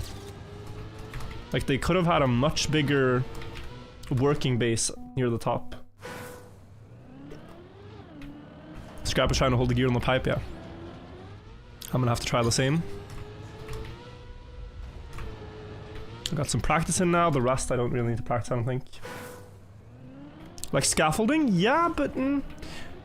well, like scaffolding, but they're actually building in this theory, they're building with stone. And then you might say, well, where's the excess stone? Like, why don't... if they did this method, why don't we see the excess stone? Well, here's an idea. What if the excess stone was used for, like, the sun temple that they built there for Khufu and the preceding pyramids for Khafre and Menkaure? And so for each pyramid, they just used the excess materials for something else. It's of course not confirmed or anything, and it's hard to find evidence of this, but it's an interesting thought. I recommend her video. I'm gonna close my window because it's a bit loud and cold. Okay. Are we talking about pyramids? Well, we gotta talk about something while we're driving, and I got asked, yeah?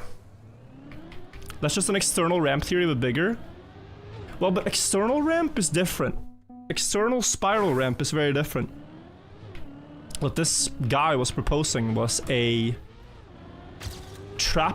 not a trapezoid, a something-oid shape. A Chevalier, very long time resub, thank you. Need to be top 32 world? Yes. It's not that hard. Just gotta drive clean.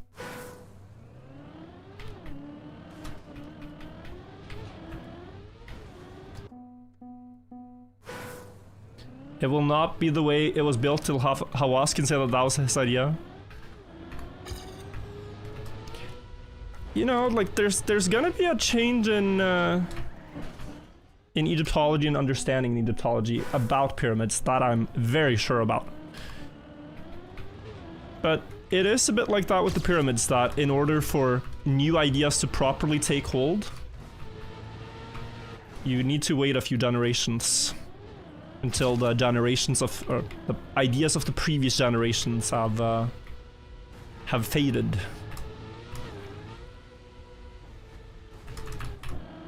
And there's probably something that, like, our generation of researchers are missing that the next people will pick up on and what have you, but I think it's so cool to follow now with all the developments that are happening.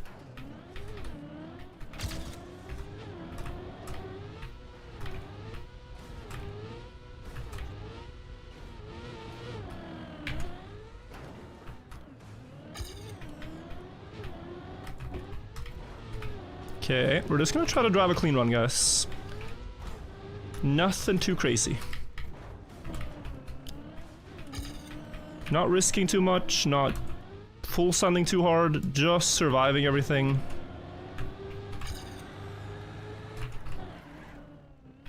Bit high of a jump here. Got a nose down though, so it should be okay. For speed.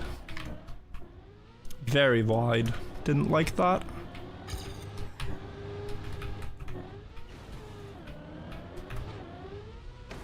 Yeah, Brun jumped a lot more sideways, I noticed. To get the strat we were trying to copy.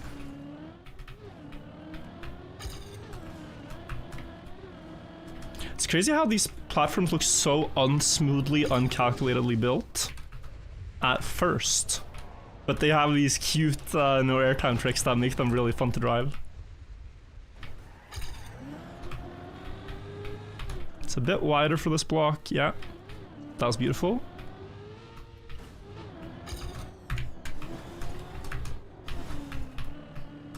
Okay, I didn't keep the gear, but I also didn't have a major slowdown. Ahead.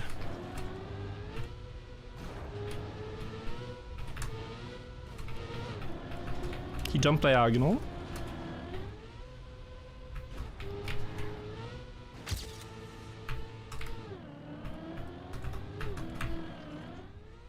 Oh, this is nice.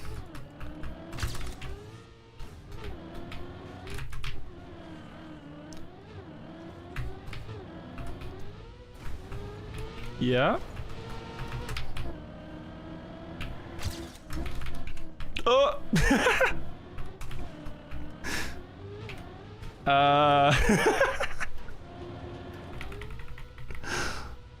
Okay. Very bad ending. 60th.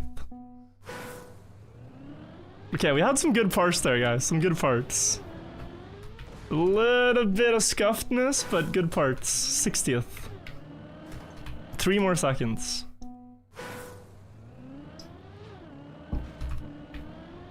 I mean, if you just compare against the people that are like around my mark.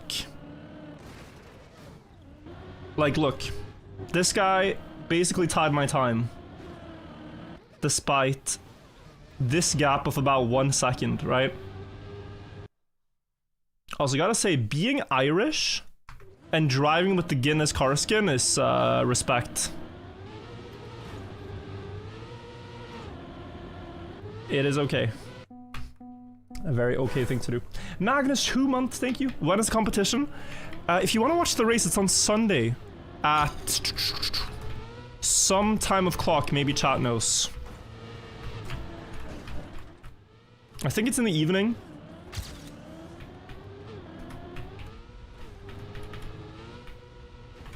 I need to gain another half second to reach top 32, really? Overall, maybe? I do want to push this to like sub 3 though. 3 flat / sub 3. And I feel a lot safer. Okay, I should air brake that drop down, interesting. Also guys, you know what's interesting? Like they updated the netcode of the game. And with that update, they also messed with how ghosts load. Like my ghost is a lot more jittery than before. I don't know if you guys have noticed that, but it's like constantly teleporting a bit. Like it used to look a lot better.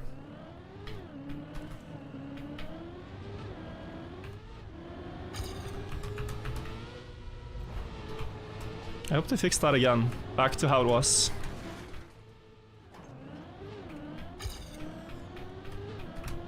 Because you really see it when you're like driving similar pace to it. At a distance it's not so bad, but up close it's ugh. And I can imagine like if we're spectating in esport matches or something and you have, if you have ghosts like that would not look so good.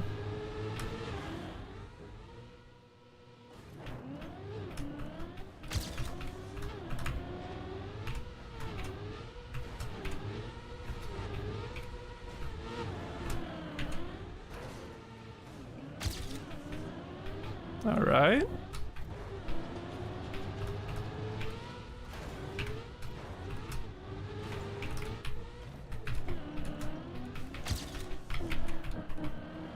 Definitely could go for a Neo slide there, but it just makes things more difficult for very little gains, so I don't think so.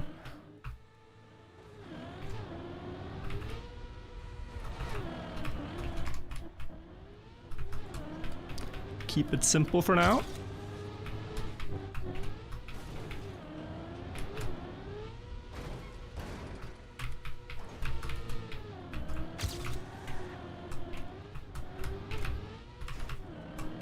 I'm not fast enough, am I?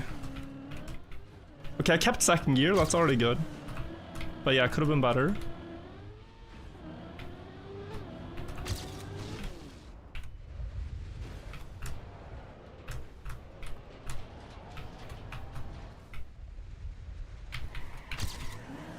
Wait.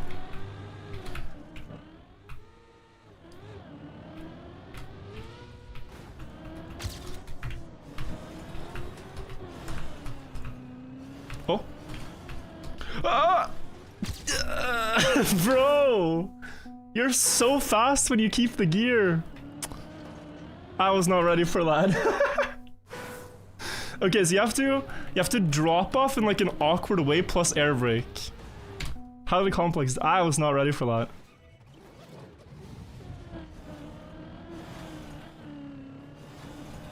Yeah, wow.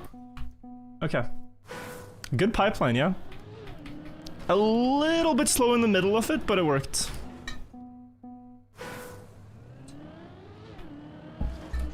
$30 years at 2:59.8.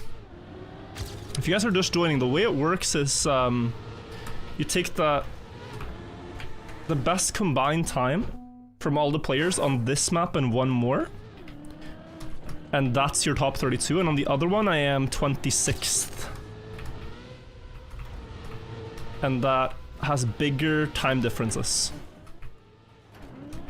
So I am feeling like if I get even down to like a 40th place here, it's looking good. But I might have to go back tomorrow and improve on the other one. Can still gain a lot there. So it's both maps count. At the bottom are current rankings. Oh, nice. I'll take a look when I need to see it. Knockout is Sunday at 7 to 9. Okay. You guys got that? RPG knockouts at 7 on Sunday. So I guess we'll do the world's quickest weekly short discovery into RPG warm-up into race.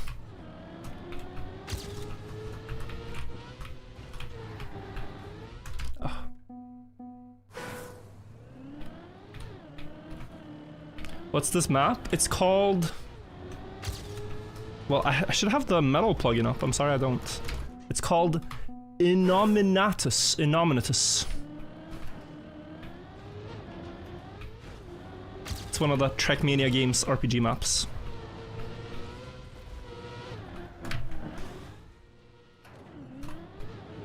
I think Complex not only drifts, but he also cancels rotation to land on the nose.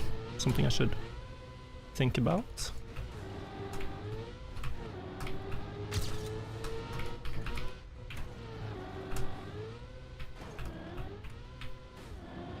Okay.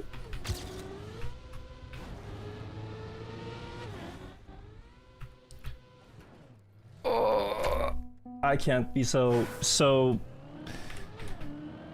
fancy that I try to release for less airtime there, honestly. Just full speed for the most part. Go PB, thank you Burnfire, nice to see you. I am sure we'll do great.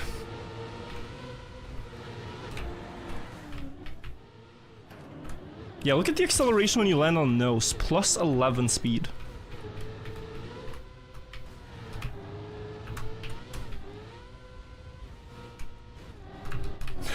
And now the complex line is actually working with...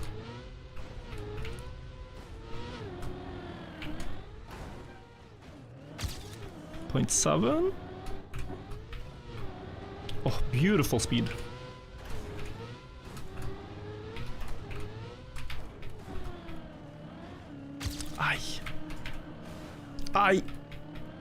Maybe not terrible. It's alright.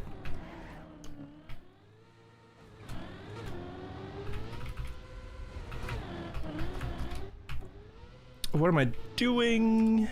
Hulby, thank you, and Austin, thank you.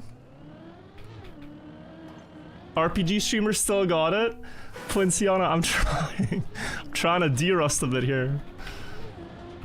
Get back to my roots. It's fun to try to lock in on driving these long maps though. Best RPG player 2019. You guys know who gave me that award? It was, well, here's the thing. I don't know why it was like this, but Bren was picked as the guy to like find nominees. But he himself could not be nominated, I don't think. Because you had an RPG scene in Nations Forever and one in TM2. So there were 2 from each. But in my opinion, it should have been probably Bren that won. Bren that won the vote.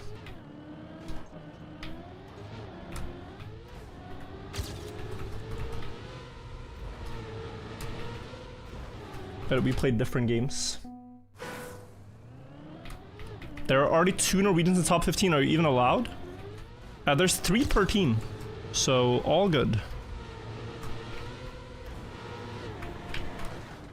That's exactly why I gotta qualify too, because my teammates are already in. Like, there's a lot of good Norwegian players on RPG or RPG style maps. And I would feel bad if I took one of the country's spots for the event and didn't qualify. Because I admittedly haven't put a lot of time into this yet. But we're fixing that a little bit earlier today, and now and tomorrow.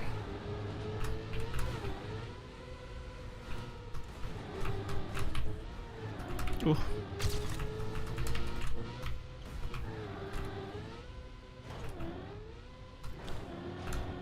That looks good.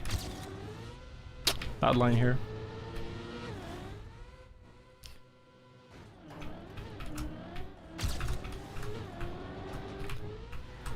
I mean, I shouldn't release on these jumps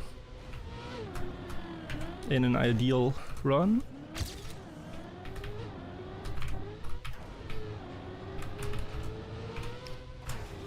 Don't clip. Don't tilt the car.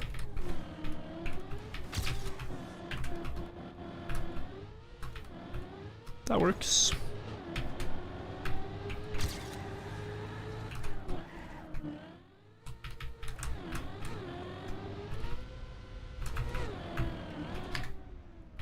Bit too high. Still fine.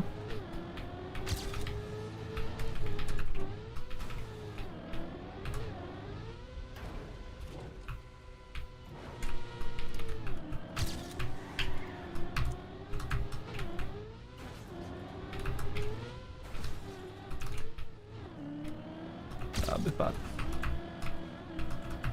Why am I so slow?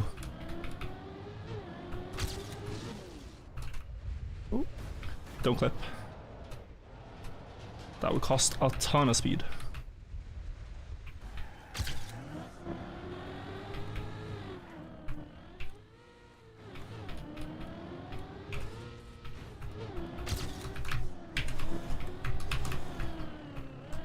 I lost the gear. And I got a 22 speed slowdown, bro.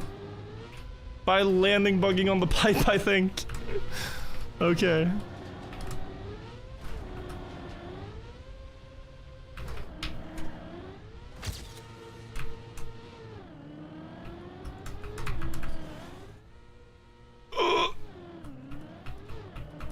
Struggling. I've lost a lot of time. My PB had a bad end though.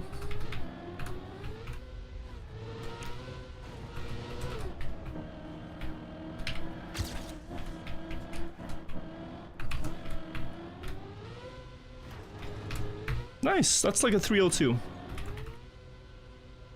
A 1? Oh, 190, okay. Albogus, thank you. So that could have been 259, I think. Up until the pipe, 259 pace. I'm pretty sure. Progress. Yeah, early splits felt nice there. Especially this, like... Oh, well, I'm having a similar one. This flip thing. Oh. I'm just gonna continue. It's a bit behind, but... What's 1/10 in a 3-minute map? I have 10 minutes to reach a sub 3? Wait, what kind of prediction is that? That's... I'm not gonna be able to, I don't think. Someone's saying I am top 31 right now, according to the leaderboard. We can check. Trackmania games.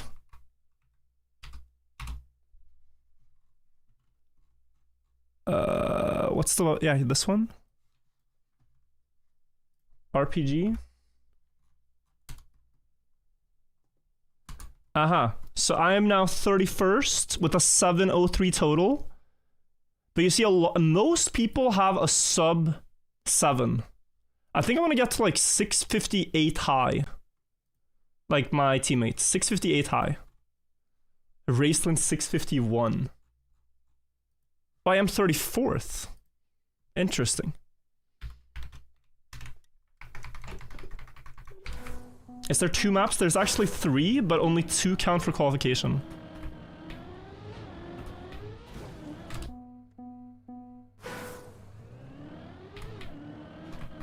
.301 wasn't registered yet? Oh, okay, I see.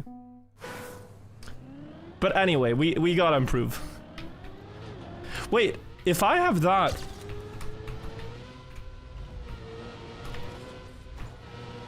No, I guess it's alright.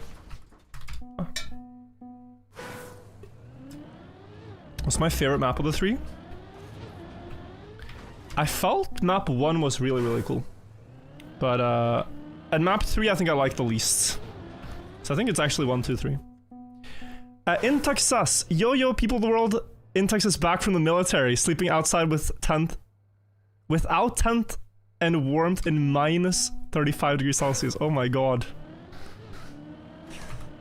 I guess you've experienced the Norwegian winters for real. So Holby, I don't know if I said 76 months, thank you. Dearlian as well, gifting 5 subs. Thank you so much. Appreciate it. Minus 35 sounds impossible. It can get that cold for sure. And they do exercises where it is that cold. But yeah, already I've slept outside once in minus 20. In like a self-made shelter. It wasn't a tent, but it worked like a tent. And you had a fire, but still. Minus 35, no tent is crazy. Did you guys watch the most recent Magnus Mippa video? He goes to this cabin in Norway that is really well hidden. And if you guys don't know the story, it's like up in a mountain close to a factory. And then during the 1940s, that factory was producing fertilizer. And when you make fertilizer, one of the byproducts that you get a lot of is heavy water, is what it's called. Which is a very important component in making nuclear bombs. And so when Germany invaded Norway in the 1940s, they realized that this is something they can use, and they were basically farming a lot of it in this one factory in Norway. And so the Norwegians and the Brits had a campaign where they dropped a couple of soldiers off in the mountains, and then these soldiers stayed in the mountains for about a year, built a cabin up there, and just lived off what they could find. Like, they were cooking moss and trying to eat that because there was almost no food up there. It's like in a barren wilderness mountain kind of environment. Eating snow and cooking moss for about a year was the plan. But then after a couple of months, they got the call to just go and try to sabotage the factory. And so they managed to do it. They snuck in and blew up the entire factory. And basically, it's one of the primary things that meant the US reached nuclear weapons before Germany did. Like, history could have completely changed without that. Like, who knows, right? But absolutely crazy stuff. And I haven't seen the cabin before. I've seen a show about this mission and everything, but I haven't seen the cabin until the video. It's really sick. Like, it's really crazy to see it in person, or to see it with your own eyes, the real thing, not the film thing. Tibaka T, thank you for the 2 months. And Gaustatoppen is close to Rjukan, which is a fun hike with a great view. Yeah, Gaustatoppen is really nice. Huge outpost. See everything. Taxback, thank you also.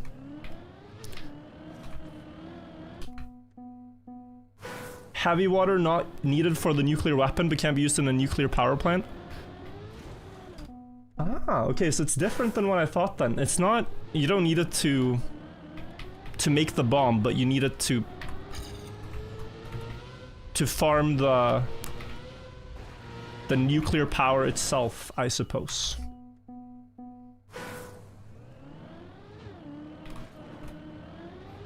I'm not smart.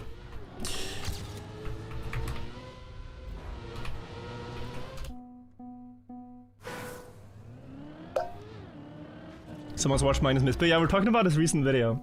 But there's also a great TV show called The Saboteurs. In Norwegian, it's Kampen om tungtvannet. The Saboteurs, which kind of dramatizes all this, but I think it was pretty true to history. How can I obtain the JL car skin? You go to the Jetlag Club in-game. And then you can use it.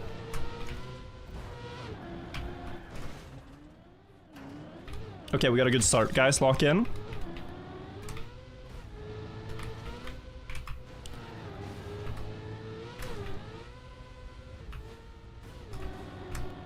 I definitely should have air braked.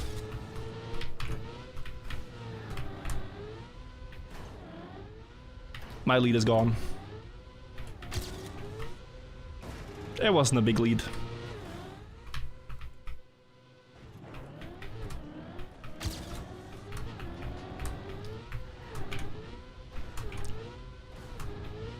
Barely holding on to the minus. Every checkpoint. What a race.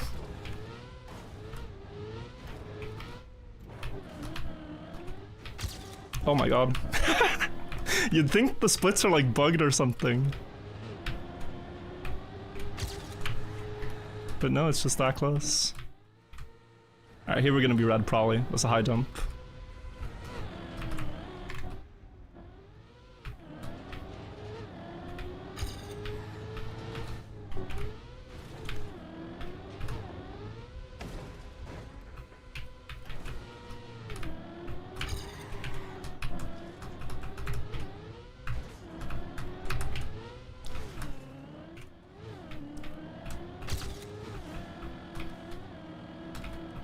Still a bit slow.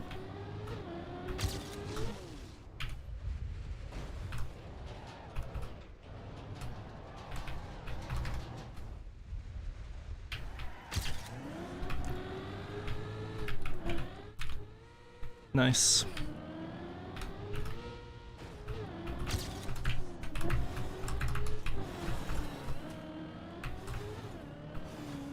Oh, again! Again, the slowdown. I must be doing something wrong. Okay, so I think the idea is... Well, let's focus on this run first.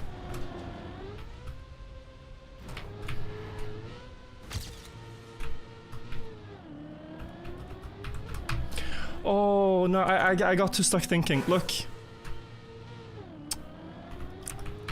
I got too stuck thinking about how to get a better bug slide exit. Okay, so in that flip alone, though, I can gain like 1 second. But yeah, okay. On the pipe, if first gear, I have to exit clean. Or exit very early. If second gear, I exit scuffed, but it's gonna work. And then for the flip, I have to stop steering as I'm exiting the grass and let it gear up, else it's scuffed. Sorry guys, believers.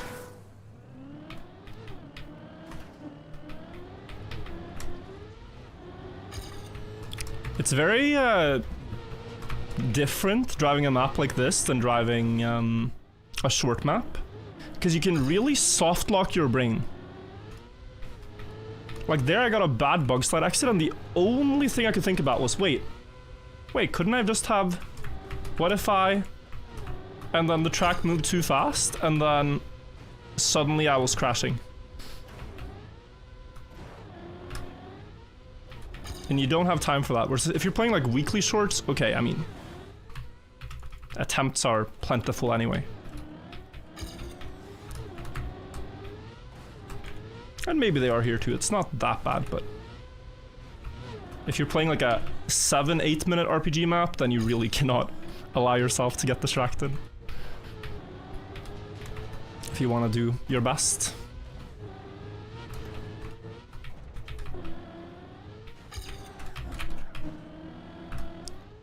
Good.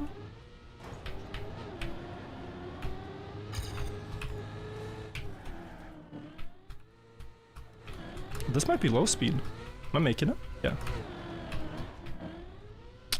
These jumps are really safe, really bad.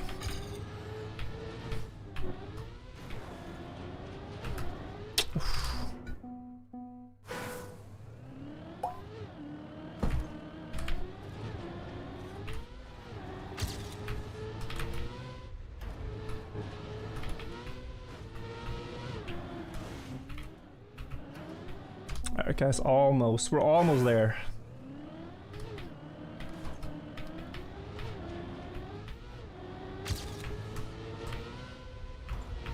Just gotta chain everything in one run.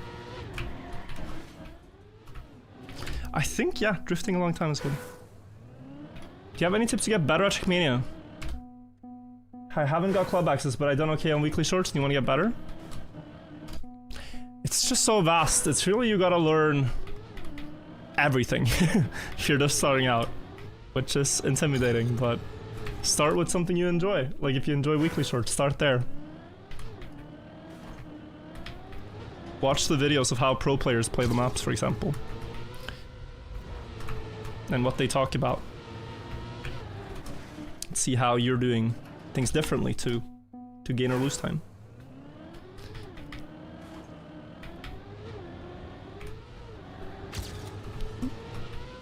And then you probably want to specialize in specific styles, like really focus on ice or really focus on grass or whatever you enjoy. It's a lot easier to learn when you're just focusing on one thing. And then when you learn that one thing properly, you can go to the next thing. I learned a new thing today. Which is crazy. Like, I'm still learning things. And it's a small thing, right? But I learned something I've never thought about. Maybe I, like, know it a bit intuitively when I drive, but I've never been able to put it into words. So if you're drifting, right? If you're drifting and you're scared of a gear down mid-drift messing you up, a release drift never, like, suddenly changes its angle if you gear down mid-drift. But one where you hold accelerate does. Is this useful? For most cases, absolutely not. This is completely useless knowledge. But there are a certain couple of turns or maps where it might be handy, right? Just like, whoa, I've never thought about that. If you have a drift where you're scared of a gear messing you up and you can release drift, it's far safer.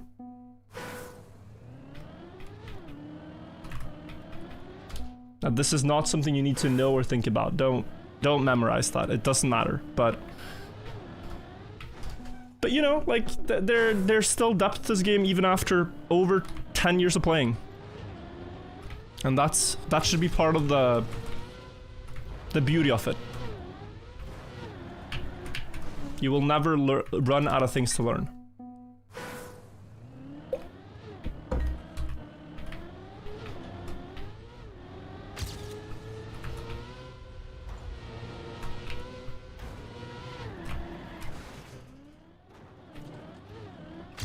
And just because that's true doesn't mean you'll never be good. Like, I'd say top Trackmania players know most things, but there's still things to learn.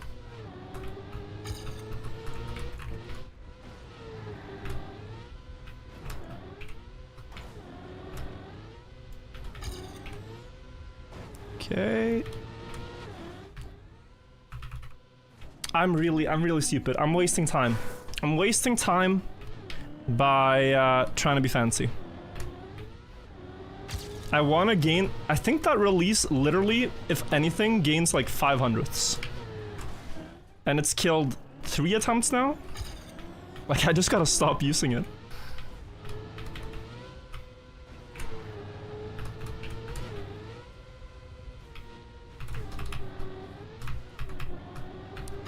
Good.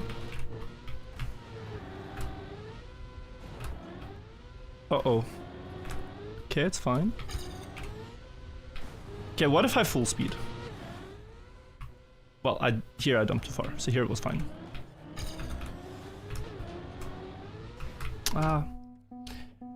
Urethra, thank you, and Pyromane, thank you also.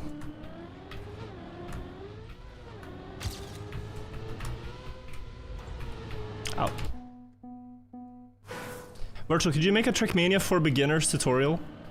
Well, Janik already has. So I like to just refer people to that video, but do you want... and I thought it was good, but if you want the same info, but with my voice, I can ask him if I can plagiarize his video. Like, what if I just react to the entire thing, but read Janik's script out loud?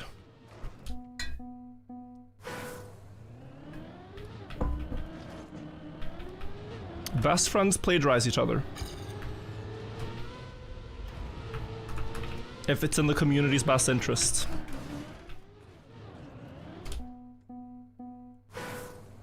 The lip sync it.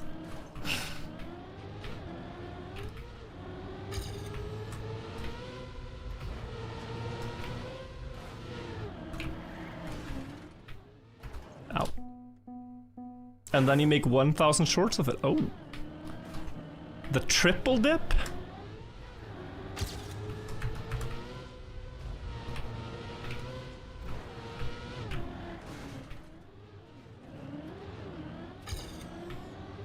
Unite Rain with me.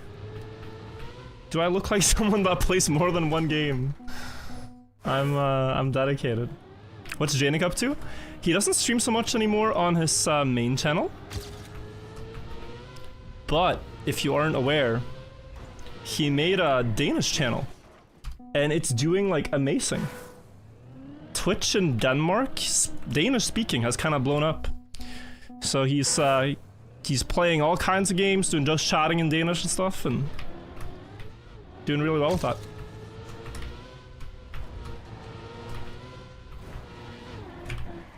So I think that's really cool. Okay, we'll continue. It's bad, but we'll continue. I need to get in the mindset of actually driving runs and not just resetting.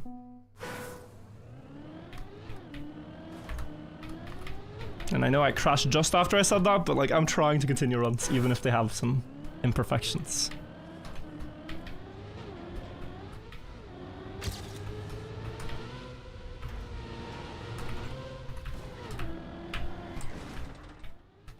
Because you've seen this flip like 200 times, but we rarely get to the end of the map where all the gains are. Like I can gain a second in this one ramp flip alone. Just need to get there.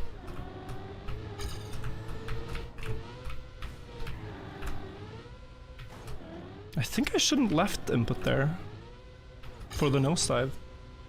Also, we have a YouTube super chat I gotta take a look at. I'm gonna check it after this run, if you don't mind.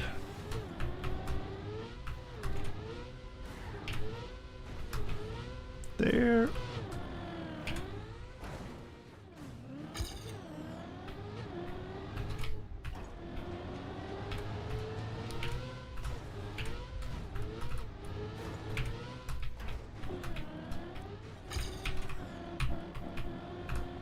Good. My bad. Oh, we're gonna be over a second behind. This was high too.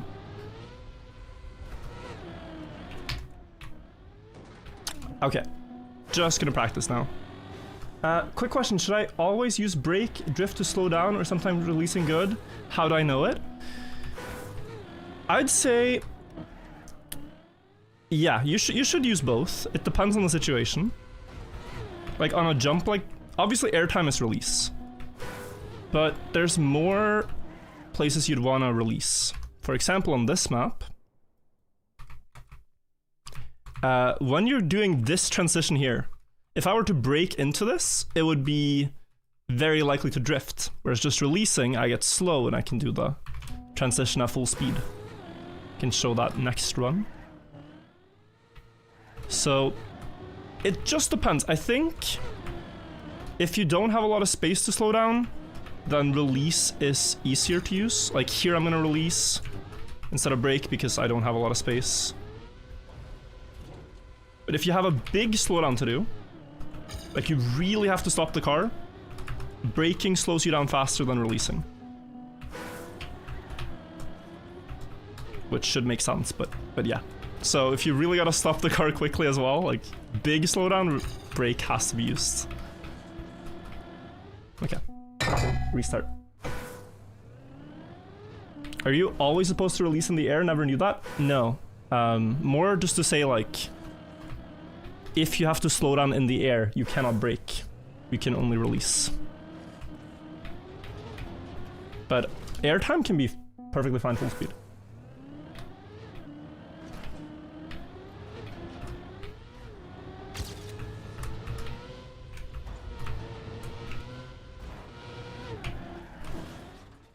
Oh, damn. So what is an air brake? It doesn't actually slow you down, it's just pressing brake in the air to stabilize your car. Air race rating with the 28 months. Do you think we're gonna play TM 2020 and 2030? Or do we get TM 2030? Guys, do you think this game is gonna die? Like, I looked through other games, right? I think it's very likely Ubisoft is gonna get new owners at one point. I don't think this I think this game has a bright future now. Depending on ownership, of course, a little bit, but even in the worst case scenario, I think we're gonna be fine. Sustainable game. Sustainable model. Dedicated community. These are some very healthy traits for a game.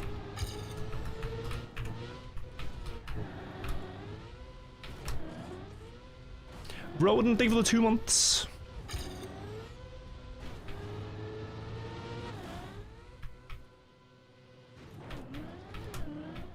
So yeah, I mean, 2030 is pretty soon. I don't think... And then, of course,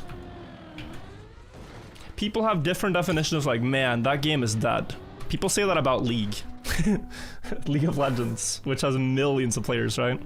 Wow, League is so dead, bro.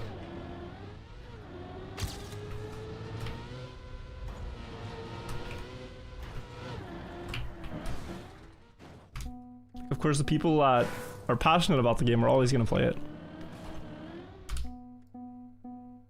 No matter the global play count.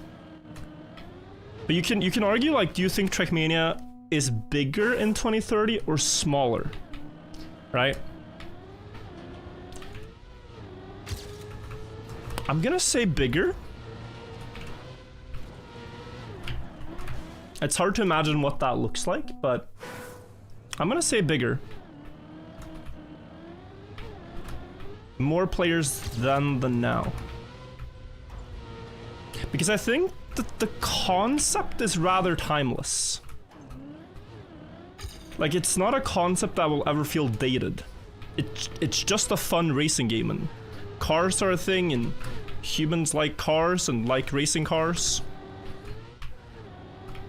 Like, the concept itself doesn't feel dated. And, I mean, you'd think the game itself would likely be overall better in 2030 than 2020.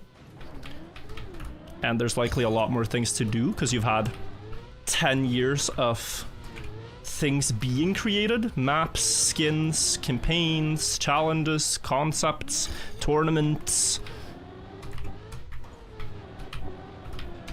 etc., right?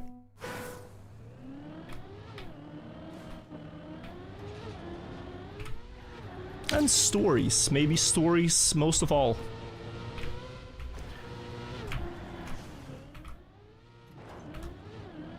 So yeah, I'm optimistic. They can destroy the game with bad updates? Yeah, but...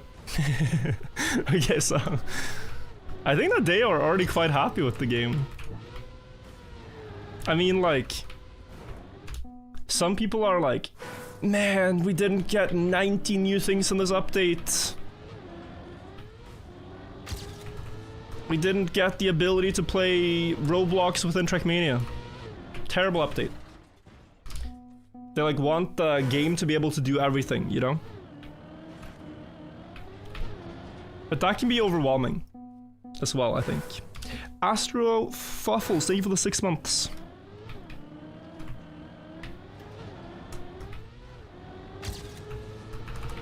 Like, there's people who talk about this, but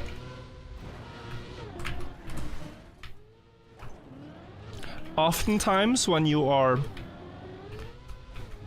trying to create something perfect, as close to perfect as possible, you should look at what you can take away, not what you can add. Snow car. Small hint here, it's the snow car. We are a couple years out from 2030, there's still time to fix this.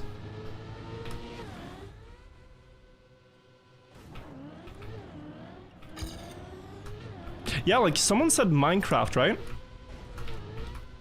Is Minecraft better now than it was back then? I think it felt a bit more pure back then, but then again, that's when I was young, so... Like, a lot of things within Minecraft are better now. But do you really need every animal in the world inside Minecraft for it to feel... I don't know.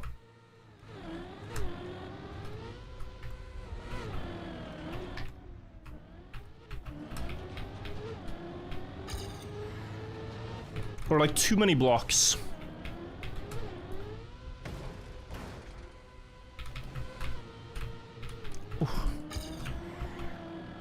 Okay, we get third gear guaranteed. Ah! Minecraft needs mods. It's all about hightail. I don't know. I think that game looks cool, but in no way do I ever think it's gonna outlast Minecraft.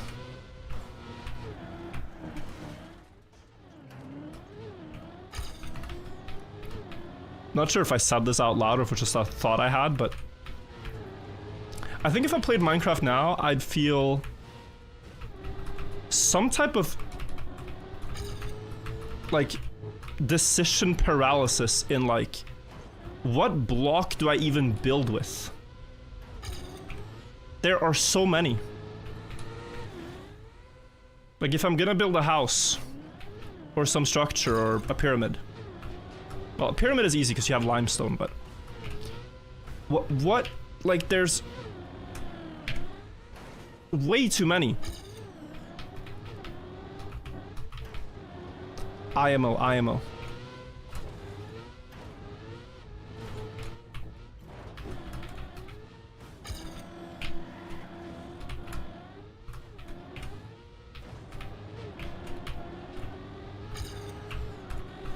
Oh.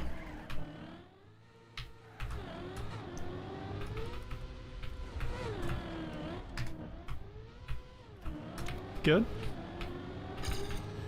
No, idiot. Could have just gone a bit wider. That one doesn't cost time too. And then, okay, the Bren line we need to study.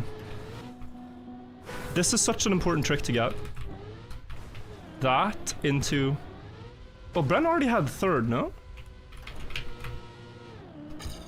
Yeah, but this would work, I mean. Can I do a copium timer here, guys? If you haven't seen the rest of the map, you can see it now. There's not that much left at this point. There's a pipe, though. Which I believe I can gain about a second on. Most crucial trick of the map to get right and run.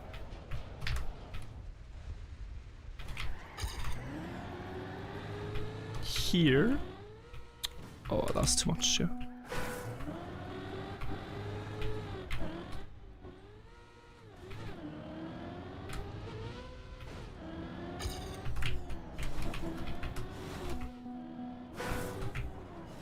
Uh-huh.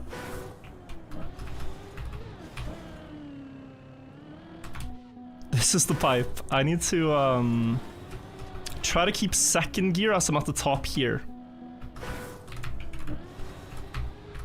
But do I need third gear before? Actually,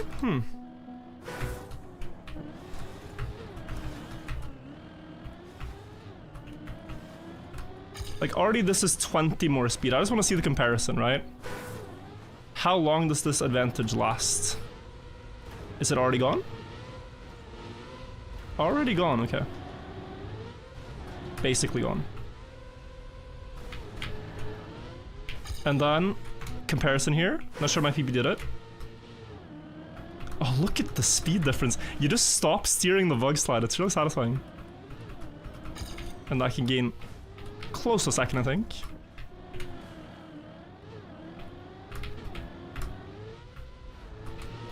This, that. Oh, that was ugly. Some people got this crazy, like, one wheel ending, which I'm not able to get.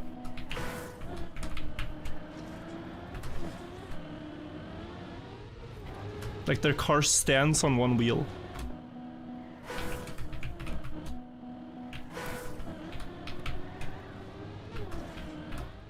Do you just have to go very diagonally?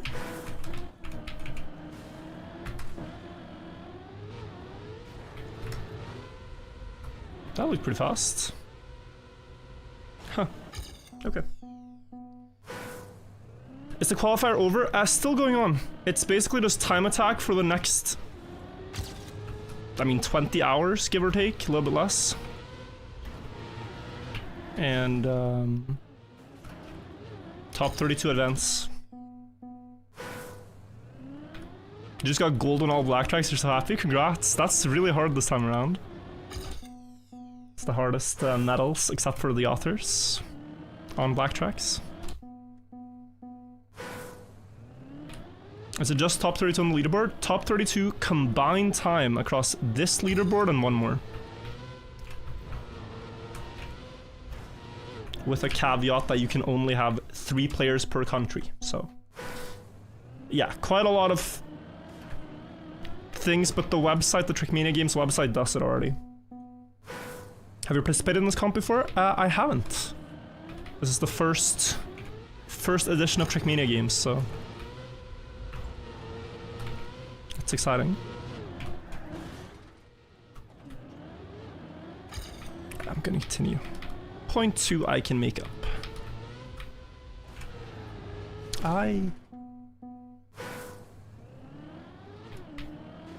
Simple move is to move to a country with no players. You'd still have to get top 32 individually.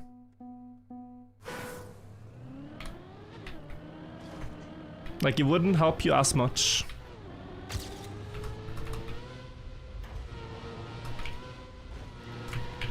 More likely it would hurt you, as you probably wouldn't have teammates or friends to play with.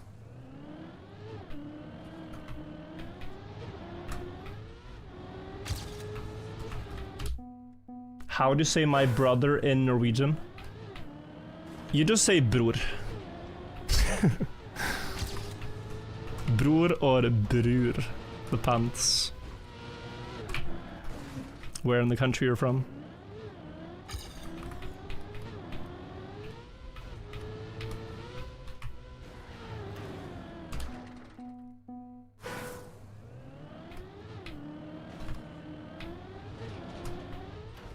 Hi. Katie Lewis, thank you. I've been watching for 4 years and I don't know if there's a difference between spacebar braking and back arrow. They are the same thing. It's just most keyboard players will have 2 binds, because that way you can drift easier, but you can also press down for reverse and what have you.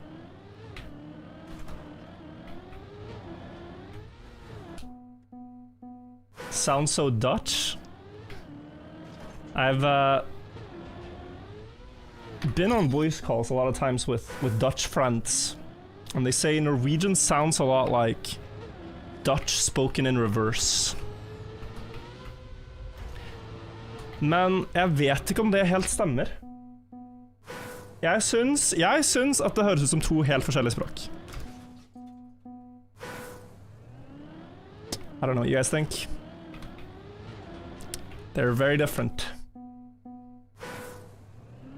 They're very different. But it's kind of funny because there's words in Dutch that just look like they're spelled wrong. Like they look like other Germanic language words spelled wrong. Like, what do you mean there's LZJ in your word? Like, that can't be right. Like, that doesn't look real.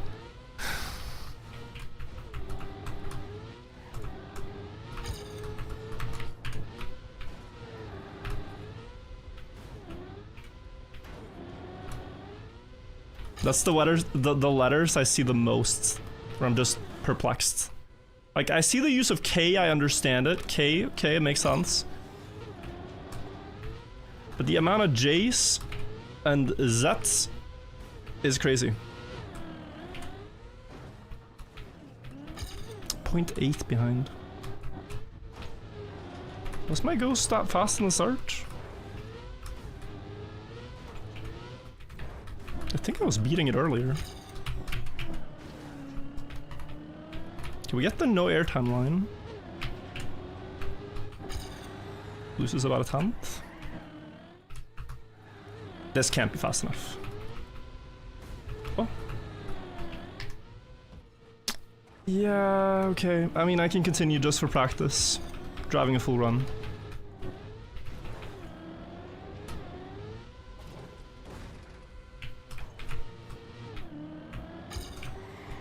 But this will not PB most likely.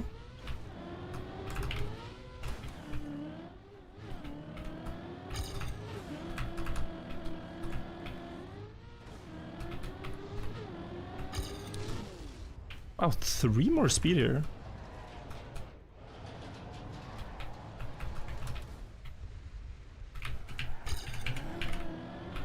Horrible jump angle. We double speed. Aye.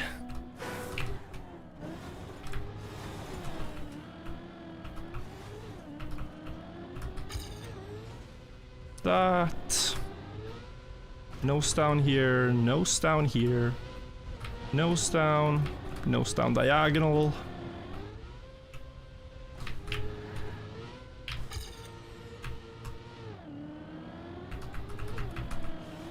Yeah.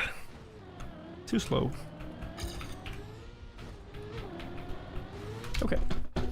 Very hard to focus, guys. Very hard to focus. Takes so long to get a clean run.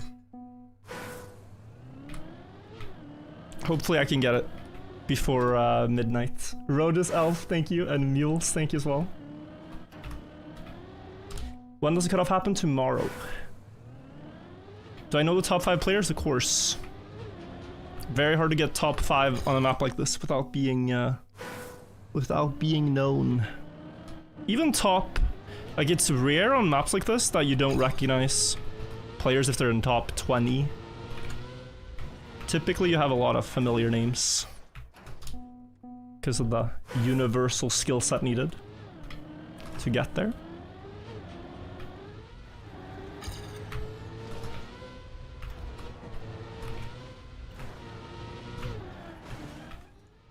Okay, that's pretty good.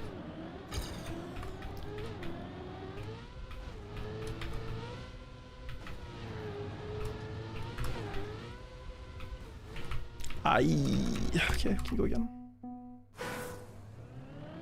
What time does the 30-second player have? Again, it's combined, so it doesn't really matter on this map. It's overall for this map and one more. I'd feel pretty safe on qualifying if I get a 2:59 something.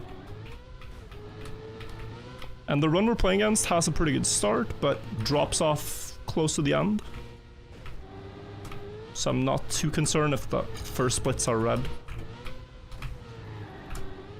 There's some comeback potential later on.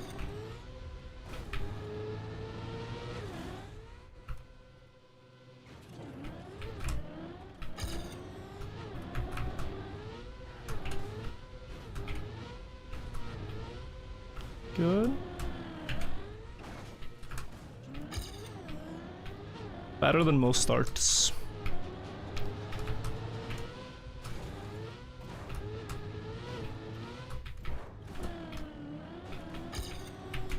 Oh, I was about to fly off the map there.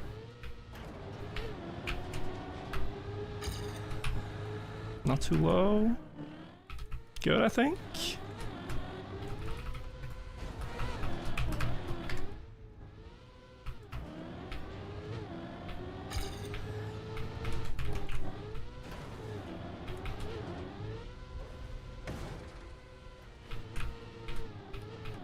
Very slow.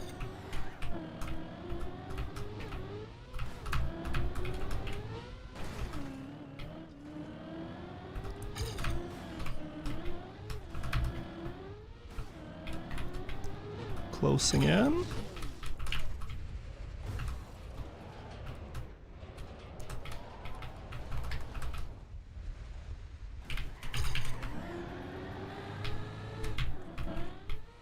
Beauty.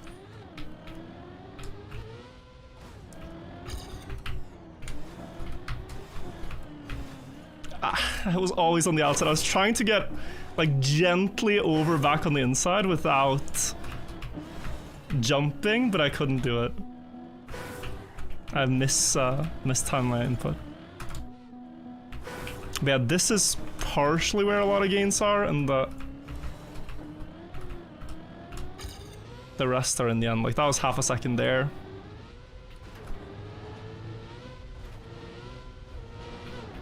And I can do another flip practice.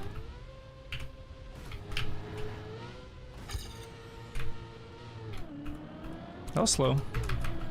It matters so much because I can't do the low flip.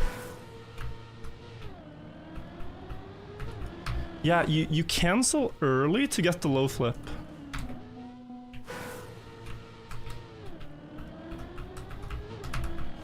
Speed for the low flip. Because if I do this, I guess I was fast enough actually. Oh dude, it's hard. Good luck on pipe and rounds. I'll full safe. Especially because there really aren't more danger points, I think, if you try to drive consistent. That's not true. I'm gonna likely fail somewhere, but... You also need a consistent strat for this, this thing here. If you hit the engine off, it can be very bad. But I don't know what that's gonna be yet. Something to look at after I feel safe on qualifying. Okay.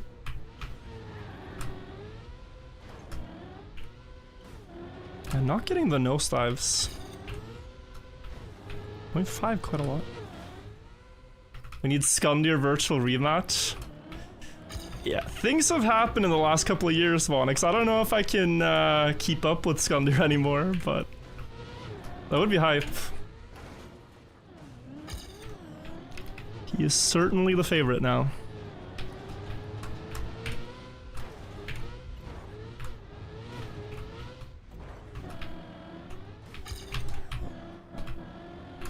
I think he was backed on too. I had a RPG Cup final in 2019. Me versus Skundir, 2 rounds back to back. And I actually beat Skundir. Which is crazy. This is little bit before he started demolishing everybody. Just before. But now he's like unstoppable. So how? Brand made this look so easy. That? It's the speed. It's not third gear. It's not anything. It's just the speed. Yeah. We do it for the speed. We go high. Okay.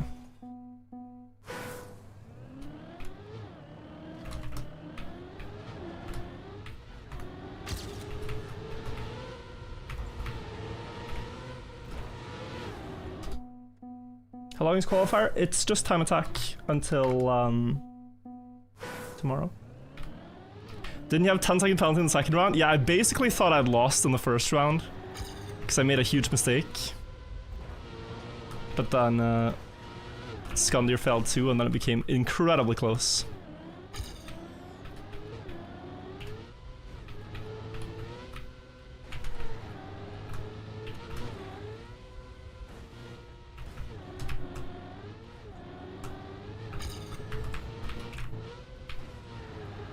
I need to stop failing the start. I'm so inconsistent at this now. I played a lot of Trackmania today, guys. Like, I played a lot in the morning to, one, start qualifying for the RPG, and then also somehow try to win Pathfinding with Norway, which didn't happen.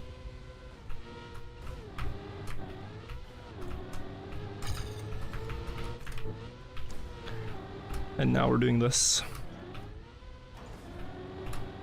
Oh, there's the nosedive I was looking for, but not like that. Yeah, I'm gonna reset. Okay. Probably shouldn't, but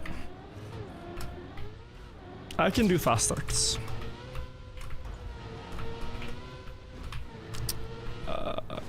Why am I? Wasabi, thank you for the 42 months.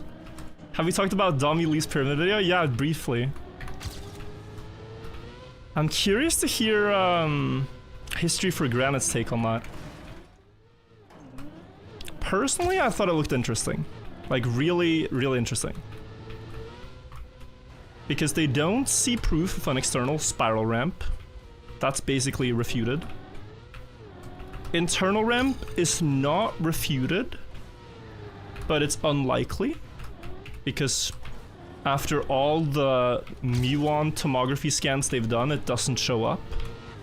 Like, if there had been an internal spiral ramp that they used for construction, I mean, it's likely most of it would be locked up, but with the existence of the big void, it kind of sus. But okay, it depends on what you think, right? But History for Granite's theory goes as follows. Everything we can see in the pyramids was made to be accessible. Everything we can't see, like that is hidden and stuff, was not for use. It wasn't like hidden treasure or anything, it was just some kind of work passage while they were building it, or weight relieving room, or like the hidden rooms in History for Granite's theory are not gonna contain any incredible finds. Like, we are gonna hopefully get to see the big void. They're trying to drill a camera through in 2026 sometime. But it's very likely they will not find any burial hidden for Khufu or any secret treasure there. They might find some old items still, but nothing that was like buried there on purpose. Because it stems from the theory that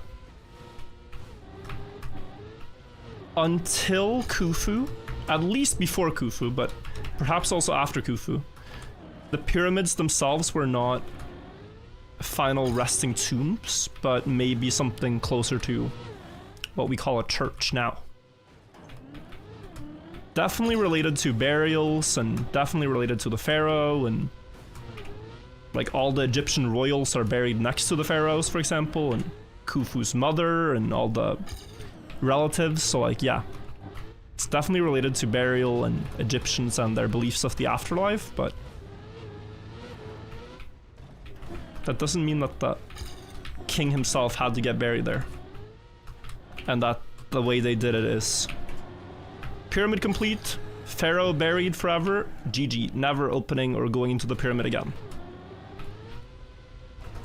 Like, it could be that the pharaoh was buried there, and then they worshipped him and gave gifts to the pharaoh and stuff, and so you would have like a cult worshipping the dead king for a while before they would then move on to the next king. But the Great Pyramid was, you know, revolutionary in the way it was designed, which seems to have both been able to protect the king for a long time and also have people visit, but only those with like special access that could open the doors to the king chamber. And no other pyramid is like that. Before or after. Ah, that's so slow. At 1.2, okay, this is barely possible with full risk, so nothing to lose by trying.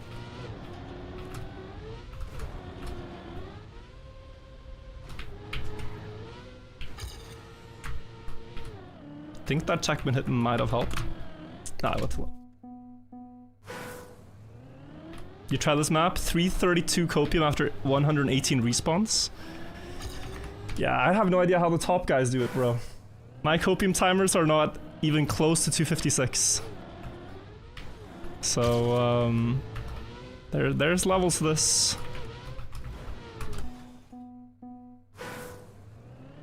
I haven't been yet.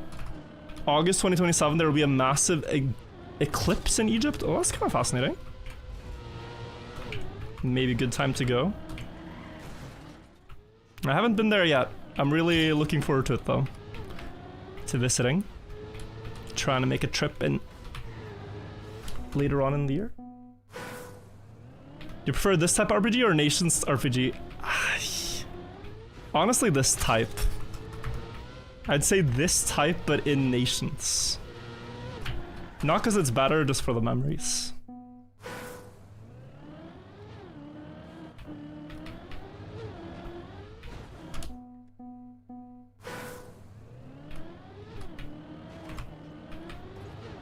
I think most players would say the car works better in this game.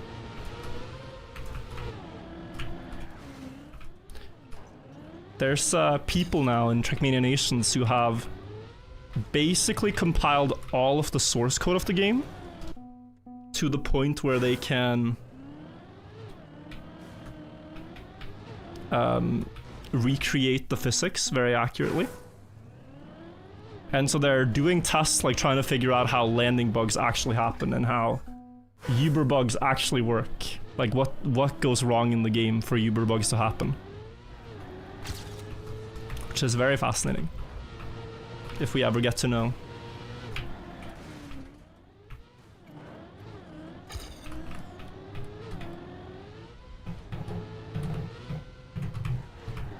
Complex driving by?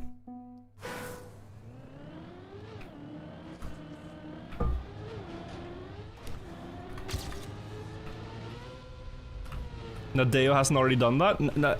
We've never heard an official, like, statement from Nadeo or just comment on Uber bugs. I'd love to.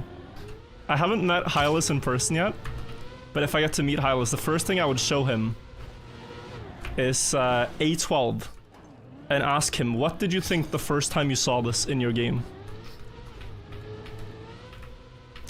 I'm dying to know. Like, it must be the feeling of, like, coming home from work. You're a family man to see, so you're coming home from work to see your wife and kids. And your kids have just decided to light the entire house on fire.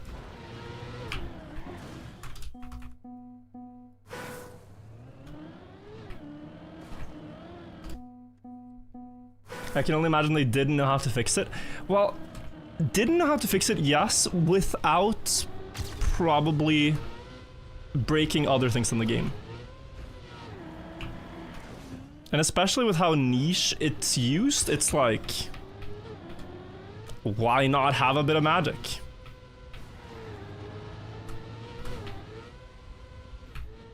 But like when it makes its way to, you know, official campaign world records, like the 08 record by Amelius a couple of seasons ago, like you have to think they've seen it.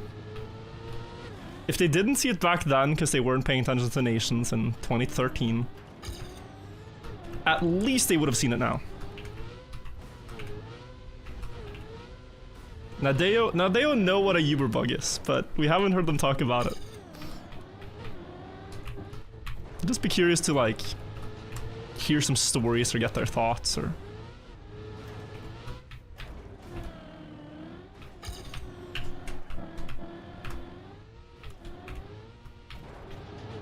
I've always wondered if the shortcuts in Nations Forever, if some of them were intended by Nadeo.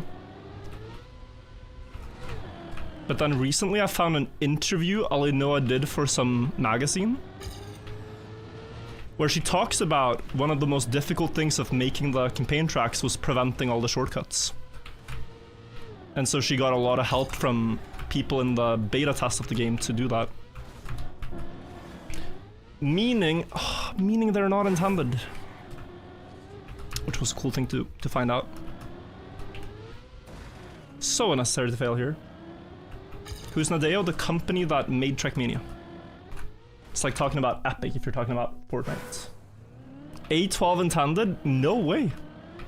It's completely unintended. Jax, you think of the 32 months. And the proof, or well, the way you can say that confidently is that game released in 2008, bug slides weren't known until 2010, and are most definitely a bug. And Uber bugs weren't known until fully harnessed, I would say, until 2012, 2013. And so they did not plan for this 4 years earlier, they just didn't. There is a desert shortcut, yeah, that Hylas does, but it's very primitive. I also like to imagine that scenario, right? Like, Alinoa builds a map, Hylas is ready to do the author time, and then shortcuts his wife's track, and then they just, like, you know, that record makes it into the game. Like, that's kind of cute to think about.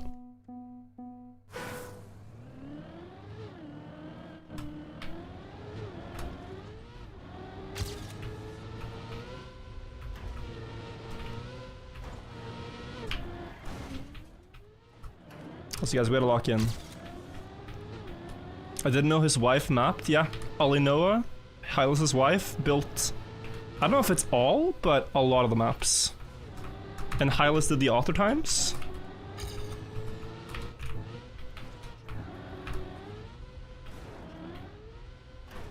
I also don't know if it's in United as well. I would guess it's in United too, though. Yukihana, thank you for the 3 months. So the iconic Nations Forever maps like AO1 Race, A12, those are all Alinoa. As far as we know. All of them are only credited Nadeo in the game, but...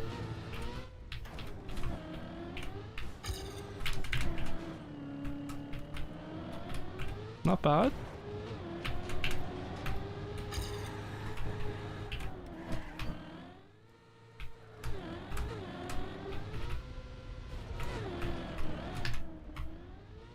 Nice.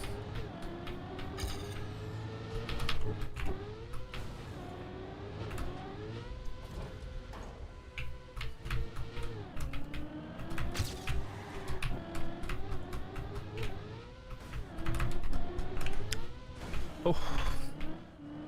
Okay, I kept sacking gear. Had to go very wide for that. Still paid off.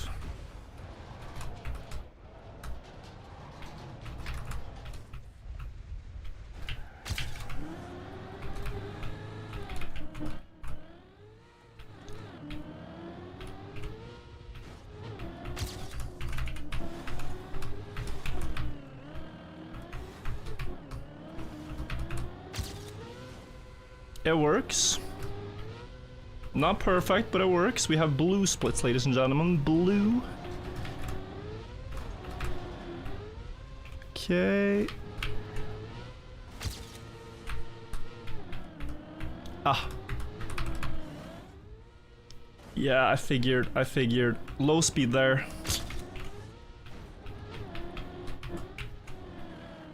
Oh god, does this even work? Oh, disaster!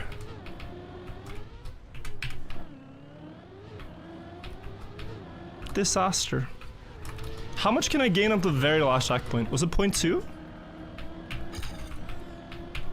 The flip was like the last big chance to gain, about a second. What's this? I think this is like equal. Yeah. Man, okay. Pipe was big opportunity. Kind of failed it, but still gained. And then the flip, but because my bug slide exit was so bad, I had no speed for the flip to do the low line that you need. So, oh well.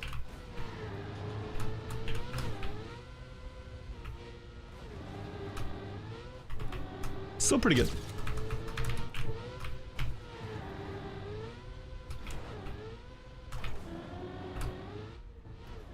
Ugh. Where am I going?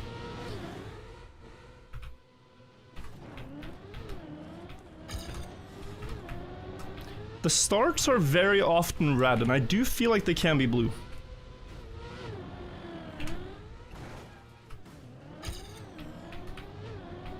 Maybe they should be blue.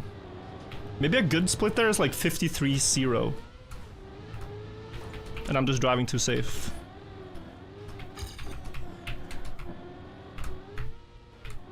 Oh.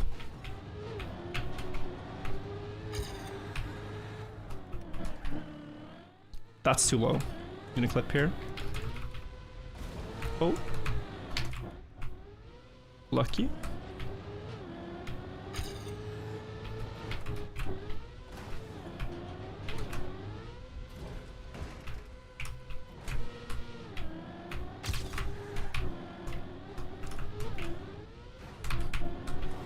Dude, that's so impossible. With the speed, like how are you meant to?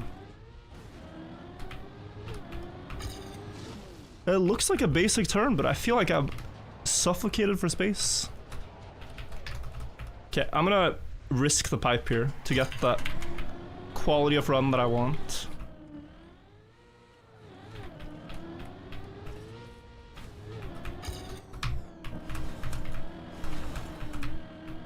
It's not good enough. It's good, but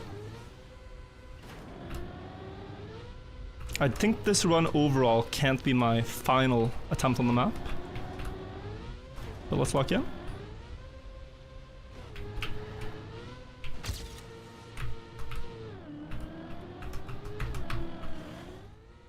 Decent.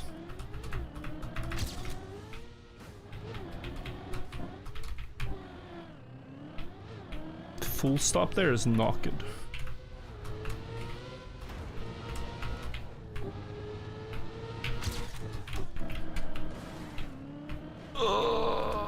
No, bro. I don't want it. If it's PB, I don't want it. Okay, it's not. Yeah, this would be annoying to play against. I know the splits perfectly. But a PB there, if it was like 0.3 faster, I would take it. But like a 100th faster, what's the point? Good run though.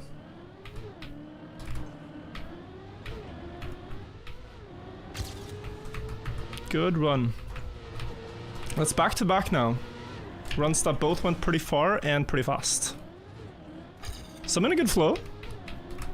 Gonna try to keep that going. And it really shouldn't be long until we have something for our effort. But yeah, again, red.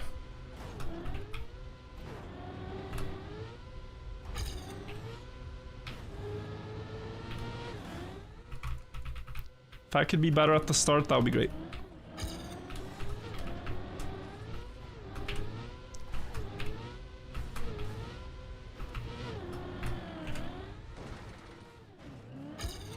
Slow.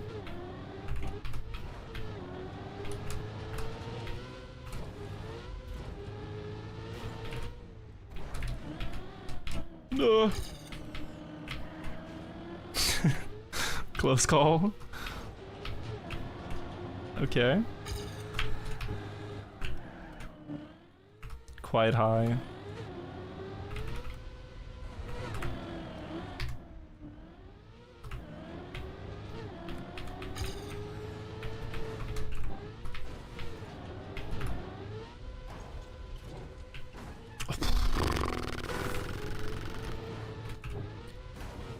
Vaughn extinct plus 17 months. It's a good day even if it's 5 minutes old. Oh, we are past midnight, okay.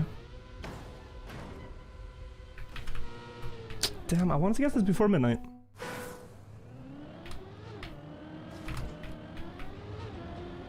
I want to keep going, but I might soon end stream and just play a bit off stream. I was hoping I could get my final quality times on stream, guys, but I don't know if I want to stream too late. What are some of the most useful plugins for beginners?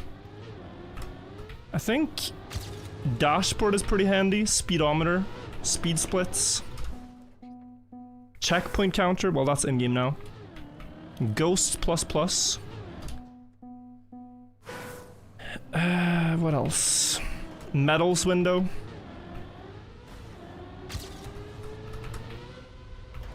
Probably a couple more.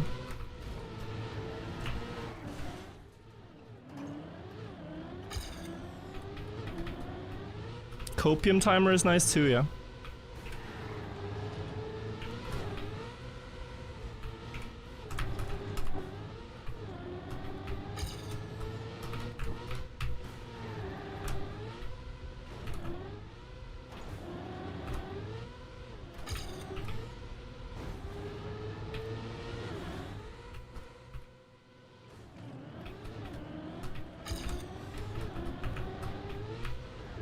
Oh my. Just looking at the ghost more than my own line.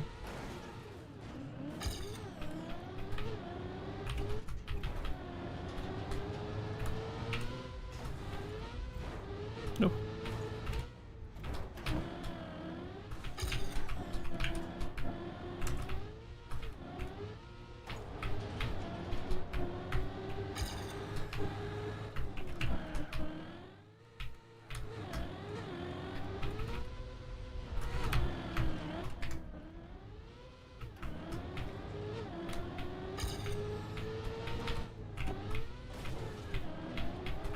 So ugly.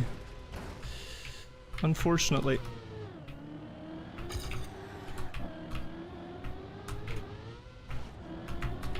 I'm like unable to do this part as cleanly as I want to.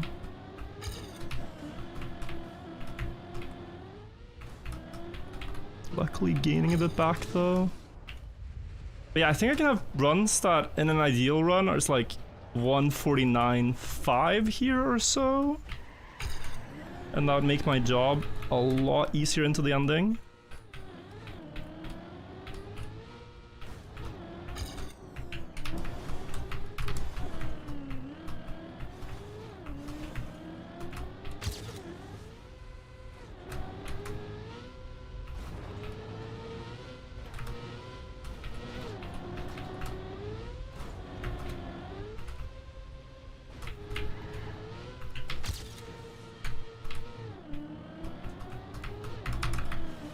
Nice.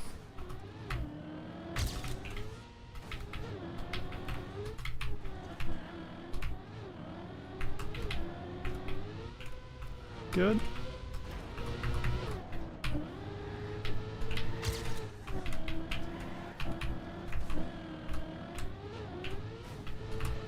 Okay, PB.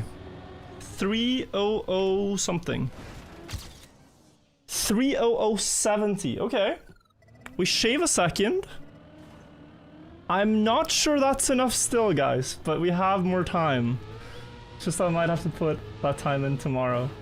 Durex, thank you for the 38 months. Appreciate the resub. Thank you so much. Before I go though, do you guys want to do something fun? Do you guys want to do something fun?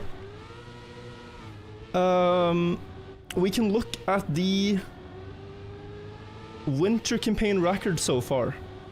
I like to do a recap of them like after a couple of days. And I did hear Brazil got cut, so we can look at that. You want to see a comparison? I mean, 4 seconds looks insane, but it's just a little bit in every segment. Like the time is not magically lost, it is piece by piece. You see this? Like, imagine complex gains 0.2 every checkpoint. And then about a second on the pipe. You can kind of see what's happening. Andy Saurus, thank you. Brazil cut, yeah. I want to talk about that. But cool. I think for now, if the website is correct, we are... Well, I was top 32 before I shaved a second. So by shaving a second, I am still in 32nd place. Oh lord, bro. Okay, I gotta hunt more tomorrow. I'm still 32nd. Yes, I gotta get down to like 658 somewhere. Maybe 658 low. Didn't gain a spot. Okay. Alright, guys. We're gonna turn off the green timer. Hope you don't mind. So. I gotta do an intro for this, I suppose. You guys ready? You guys ready? I'm ready. The winter campaign has been out now for a couple of days, and Trackmania players have already done their usual thing, which is to break the maps in standard fashion. But not only that, one of the maps, Brazil here, has a shortcut that puts Nadeo in an impossible situation. But we'll get to that in a bit. Let's start on map 1 and go through the maps one by one and see what players have done. There might be more tricks, more shortcuts I am unfamiliar with. I'm at least unfamiliar with this player. Zombie4053 with the record? Never heard of Zombie. Whoa, they snow slide? Like they do an ice slide, but it's a bit sideways over the snow? First time hearing of most of these guys, actually, so very impressive. Yeah? Interesting. Zombie is the GOAT of under 10 seconds. Oh, you guys know him. Okay, cool. Yeah, I'd never heard of him. Map 2 is grass, and we have Lord Quacked and the Peas. Full no sliding all the way, I'm guessing. Wow, even in the uphill they no slide for most of it. These guys are just so good on sliding maps. Different line, but he's gonna have way more speed for the right turn. Yeah, smart. Not too much more to study there for now. We can do the full study at the end of the season. I just want to see the records. See what people have been up to. 22 seconds here by Shadowcrancer. Okay. People have said it's a full no slide on the outside ending, but I have yet to see how that would work. Okay. Oh, that is nice. Wow. With a delayed gear up as well. Okay. Cool. We're just gonna go through them in rather quick fashion, guys, unless there's something to stop and take a look at. Complex and Fatal 44, also a player I haven't heard of. Oh, it's this one. Is there a Zoop here yet? Is there a reactor trick? We keep you keep 5th gear throughout the entire plastic? No way. I didn't think that was possible. Yeah, someone's gotta find something with that reactor, I'm sure. Give them a couple of months, they'll find something. So far, nothing though. Rint the world record here. 21:18 and oh, look at this. He goes to the right for more speed before the rally car. My personal best here does not, you can see. But it is already overtaken and they will keep accelerating. Apparently 33% steering there, the best. So guys, if you happen to have a certain type of keyboard that can get you close to those percentages, I mean, you are in luck. Like this turn, I mean here, 34%, 33%, who's counting? Rinta though, the best player at the moment with the new cars. Makes sense he asked that one.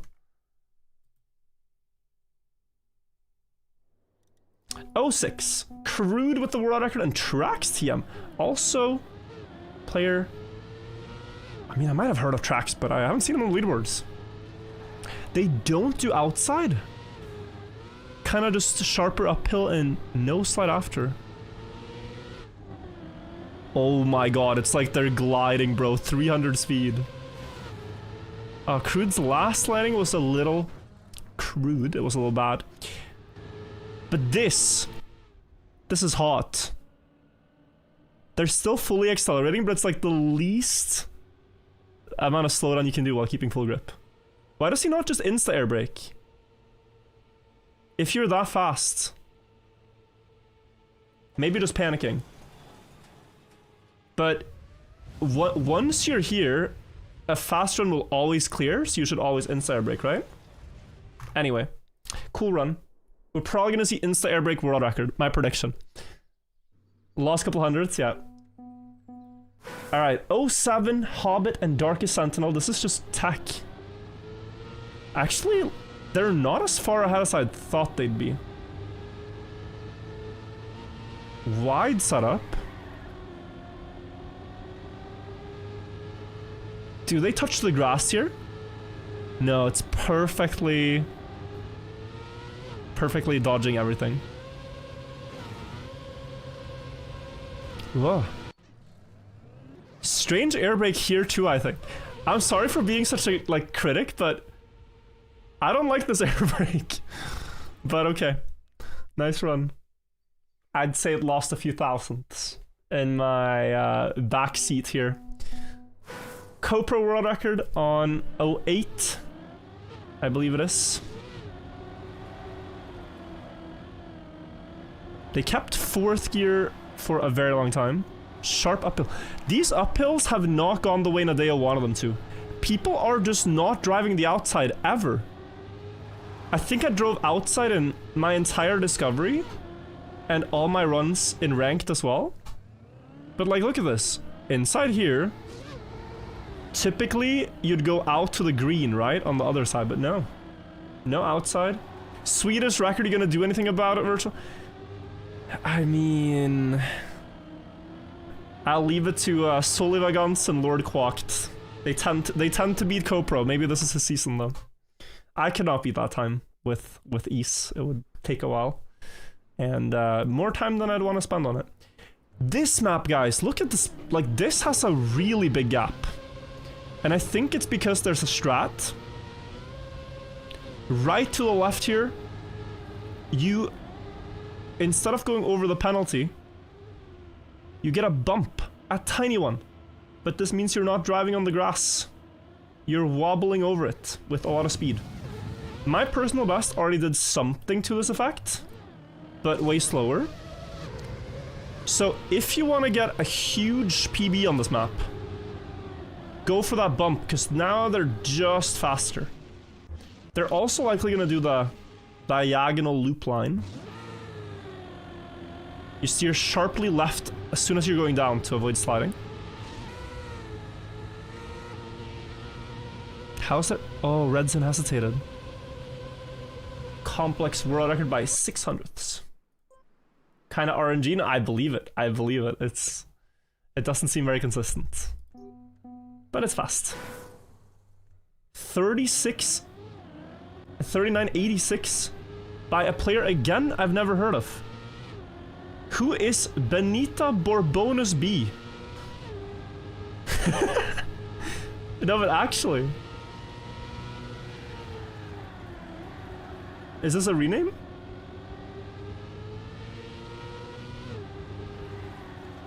Feel like I know most of the players, guys.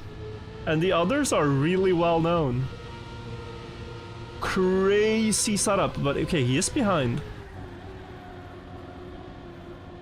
And then just a nice downhill.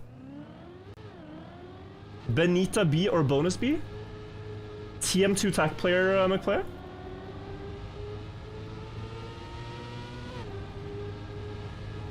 I'm sorry if I'm ignorant and unfamiliar. That's cool. And KM, thank you, and Painter, thank you as well.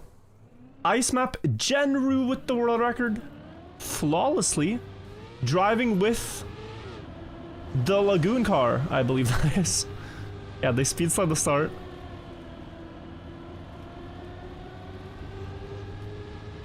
And then...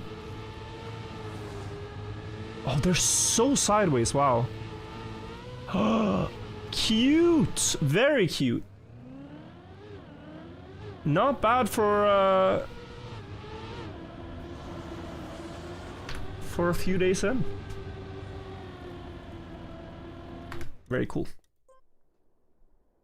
Chat, why does Virtual look so tall and handsome today? We've been talking about this. I need YouTube's opinion as well. Should I cut the hair, guys? It's getting way too long, I think, but tell me. I haven't done it out of laziness. I need to practice this map too, by the way. This is played in Cup of the Week tomorrow.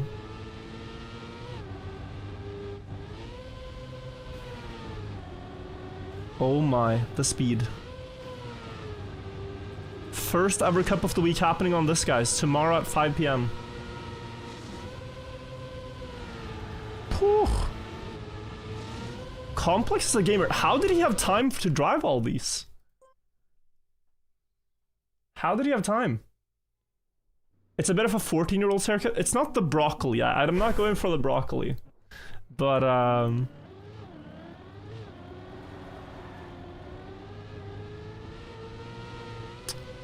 they air brake to dodge here. And then they keep a bunch of speed, nice.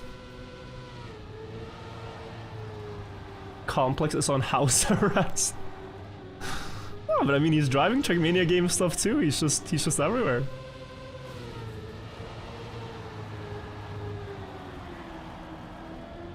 Okay, these are already very clean in my view.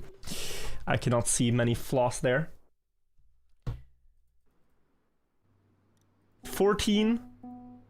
Hobbit with the world record. There was one of these maps where Base, my editor, had world record for a brief moment in time. It might have gotten beaten already, but would be happy to show if it's still there.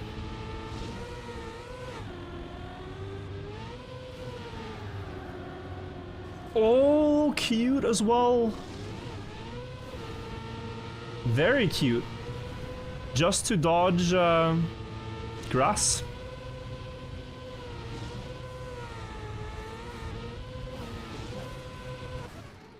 Instead of going around the pillar, you... Oh. You get a bump here, and that makes it worth it. Yeah, that's pretty precise, guys. There are tricks in Trackmania that are not too flashy, but they're just like, oh, you know, you're cool. Alright. We have a 1.5 minute map, guys. Shadowcrancer domination. Okay, that's already quite cool. Someone said when I was playing ranked the other day, like, why are you not doing the world record jump? And I was like, yeah, okay, I see, they're jumping a little bit. He's cutting off half the jump to skip penalty. That's quite extreme. And he does skip here, okay. Bit more road that way. Wow, every lap. No, that's sick. That's really sick. Base had 19 for 4 hours, okay. I'll check when we get there. Too smooth? He's probably gonna have it all 3 laps. His drift was better now. He has way more speed into last lap. Still a bit to go though. His first lap drift didn't seem that good. Okay, and a bit high there, but he's also speed sliding the end of it.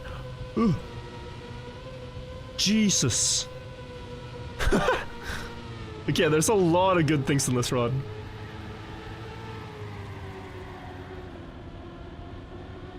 Oh, small hesitation. Fair though, it's world record by a ton, but insane. Alright, 16. Do we have a 40 something? A 41? What do we have here? 41, 16 so far. By Snake. Don't think we're gonna see any tricks here. Just clean ice slides. All the way. The ice players always hunt the one ice map they have. And this is the one this time around. Yeah, that's nice. Oh, going high though to yeah, reduce airtime. That's very nice. Wait, was that? If he held third gear after the snow, that is incredible.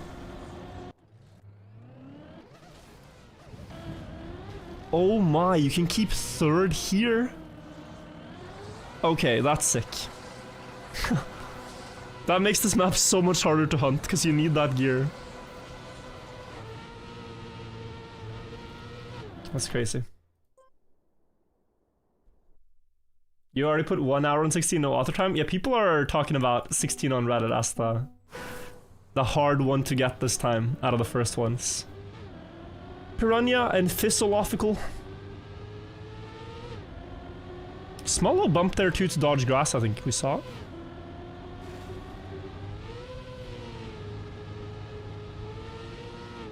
Onto the platform, slow. Very high here, I like that for the speed. Now you can jump really far. Ramp cut onto the platform again. Pre-drifty uphill so you get sideways. Seems like didn't gain that much though. Philosophical, better line. And then ending. Okay, yeah, I mean similar. Looks like a comp map, just regular competitive track, but driven really well. You should try the winter clone campaign, is that a thing? Has someone made that?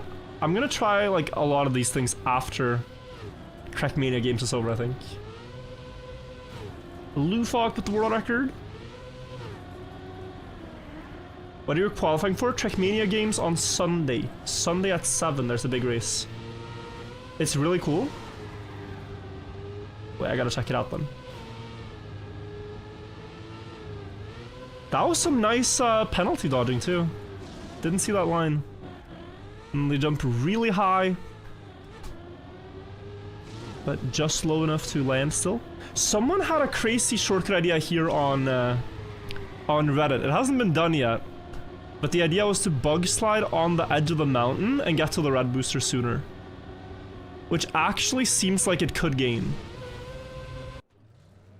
Like, just to show that, here, if you're bug sliding on the part below, you could maybe flick and land at the red boost, and at the red boost your speed would equalize. Maybe. Who knows? Track reminds you of Turbo. They're definitely built in that style. This one should definitely remind you of Turbo. This is the one. So we're gonna watch Base here, alright? Lufok, you have enough world records. Base, my editor, my beloved editor. With a world record at the time it was driven. Huge. I haven't had any world records this campaign, but my editors have. How crazy is that? GG for Base. Who's currently ahead, you know, in the comparison? They land directly in the water. Great quarter pipe jumps by Lufok.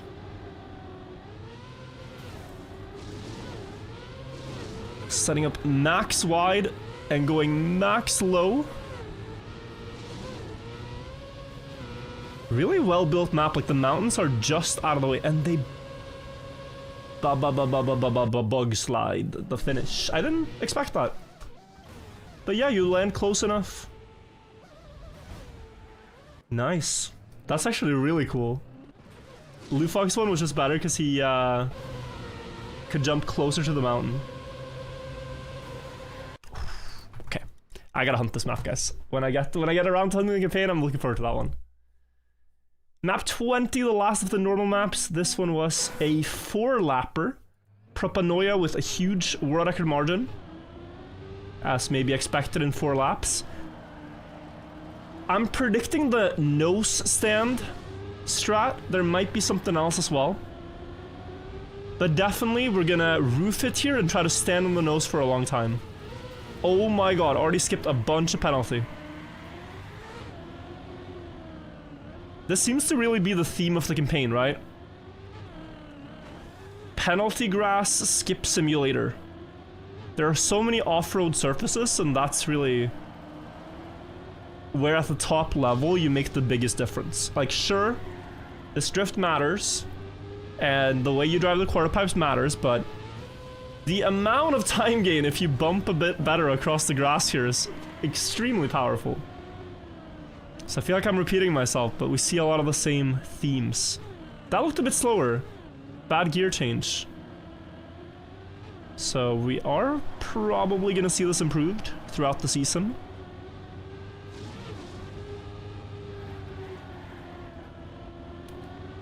Great drift. And rinse repeat. Rinse repeat every lap, guys. Sour Gurkha is getting closer in the comparison, but by the looks of it, Propanoia had a good last lap.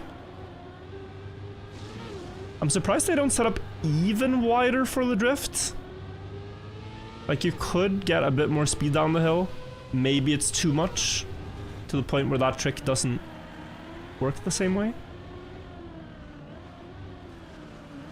But yeah, do that 4 times and the world record's yours. Nice run. Guys, the special maps, and the reason I wanted to make this video is to talk about the shortcut on Brazil, truly. Also maybe fun for you guys to see the records, but the shortcut on Brazil. The thing is that these last maps are this season's competitive maps, and there's these huge prize pool tournaments, right? So players are more motivated than ever to compete. The first part of the competitive circuit is that the players will play in the Elite Cups. So every 2 weeks, there's a Cup of the Day style format. You play a 15-minute qualifier, the top 64 times on these maps qualify. And just making it to Division 1 will give you points and something to play for. So the big problem you have is that one of these maps has a huge shortcut. So if you're Nadeo, like, what do you do with the map? Because you've never really updated campaign shortcuts. It would be unprecedented. And are you gonna start doing it now? Like, I feel like there'd be some outrage about that. But there would definitely be outrage if someone random... Oh, look at that strategy. That's really cute. Hitting the pillar for speed gains. The tires still have the boost effect when you hit here, so you can still accelerate very fast. There would definitely be outrage if some random guy takes the spot from like Scrappy or Granati in Qualifier because they hit the 1 in 100 Brazil shortcut. Whoa, Darkbringer's playing? Okay, all the old names are back to compete, guys. This is really cool. Darkbringer is a legendary Trackmania player. We are on France, the half-pipe remake. Oh, they do it like that, keeping grip. I struggled a little bit with this auto time, and they are 3.5 seconds faster now, guys. Like, the world records really now do not give justice to how tricky the auto miles can be. Full outside for second gear over the grass. Still second gear. Diagonal jump, sure. Has to gain a lot in the quarter pipes though.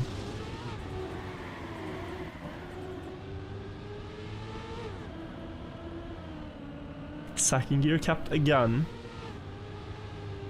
This is super tricky identity to go low on each one without failing. Oh. Yeah, Darkbringer's end is like pristine. JFF server, yep. Alright, America. 103. Okay, I barely beat auto time. But I was going outside start, I think, so...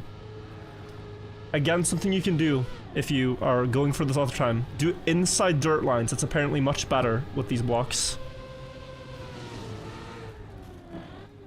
And then you just jump perfectly low. Why wouldn't you? Very, very difficult.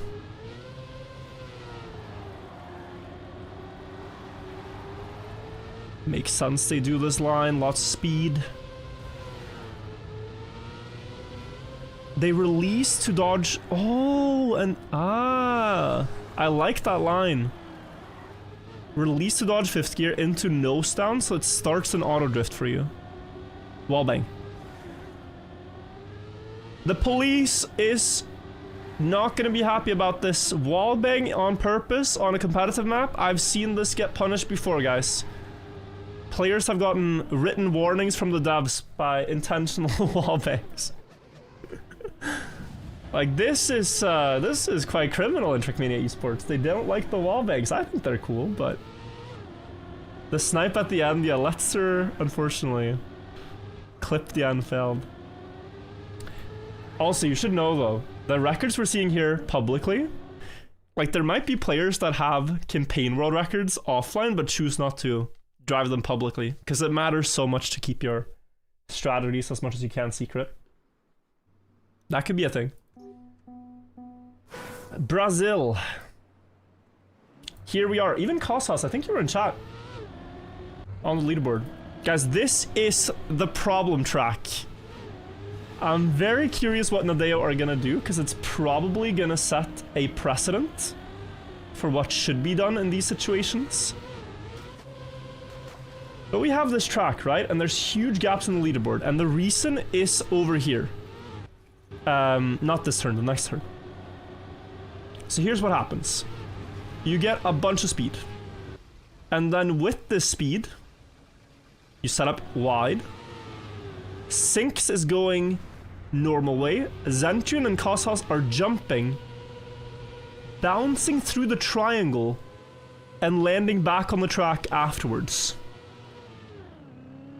And they've just cut a huge chunk of time. Like, Sinks had to, in this section, go all the way around, drift through the checkpoint where they're bouncing, and then go all the way over this, like, yellow wave. And by the time he reaches the checkpoint, they're just kind of gone. So what do? Do you update it? I'd be sad. I think campaign shortcuts are beautiful. Do you not update? I think the competitive players would be kind of outraged about that. Like, we're gonna compete on a map where some random guy could shortcut? You're saying a Swede. You're telling me a Swede can qualify to the top league of Trackmania just by getting lucky once like this? Whereas the rightful world record holder, the Norwegian of course, could have his spot denied. Just saying, that's a little strange, don't you think?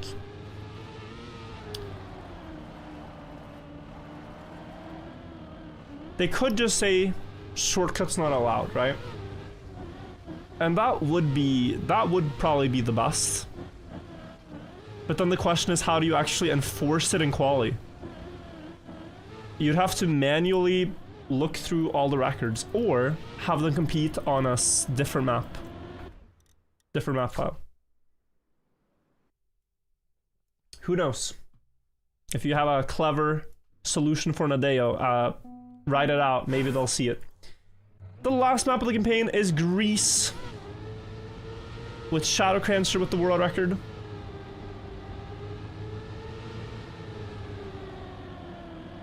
Not sure if there's any huge finds here. You have the blocks at the end that maybe they found some skip for, like skipping one block, but I kinda doubt it. With the shortcut thing, it is also hype, you know? It's genuinely hype if someone hits it in quali. But you don't want the outrage, I don't think. I mean, if a guy hit it in match, would you guys be mad at him or be like, holy shit, that's cooked?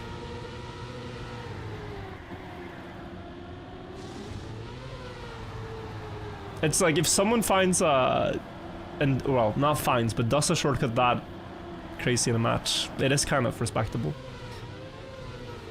Nosedive and skipping penalty. Here's where I thought maybe there would be something. Like speed and jump across one? No. Wow. Yeah, simple but clean. Those are the records. One shortcut so far, a couple of tricks to reduce airtime and skips, Bug slide on map 19. But overall, pretty plain so far. We gotta see some more craziness. The Brazil one, though, is beautiful. But yeah, guys, this is the day 3 campaign recap. We're gonna do another one at the very end of the campaign, like 2 days before, so we can compare times and see how far players got on the maps. But thank you all so much for watching. I appreciate it. I will be doing a lot with this campaign, like ranked, probably some top 100 type thing. So stay tuned for that. And I'll see you in the next video. Bye-bye, everybody. Bye-bye. Bye-bye, YouTube friends. Okay. Slavocado and Omniscious, thank you guys. Thank you, Bo Ner, for the Prime. Appreciate that as well. Suspicious resub timing. I was about to yell out, and Boner with the resub, thank you. But I saw your name from afar. Stealth's take on China? Does he have a take on the map?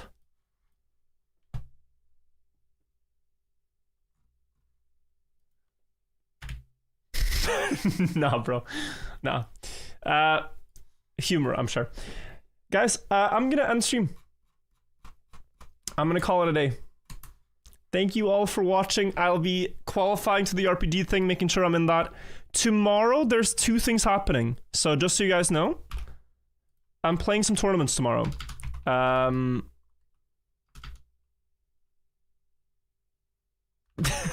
have the clip of Stealth in my brain. Hard to focus. We have the Fast Learning tournament, which starts tomorrow at...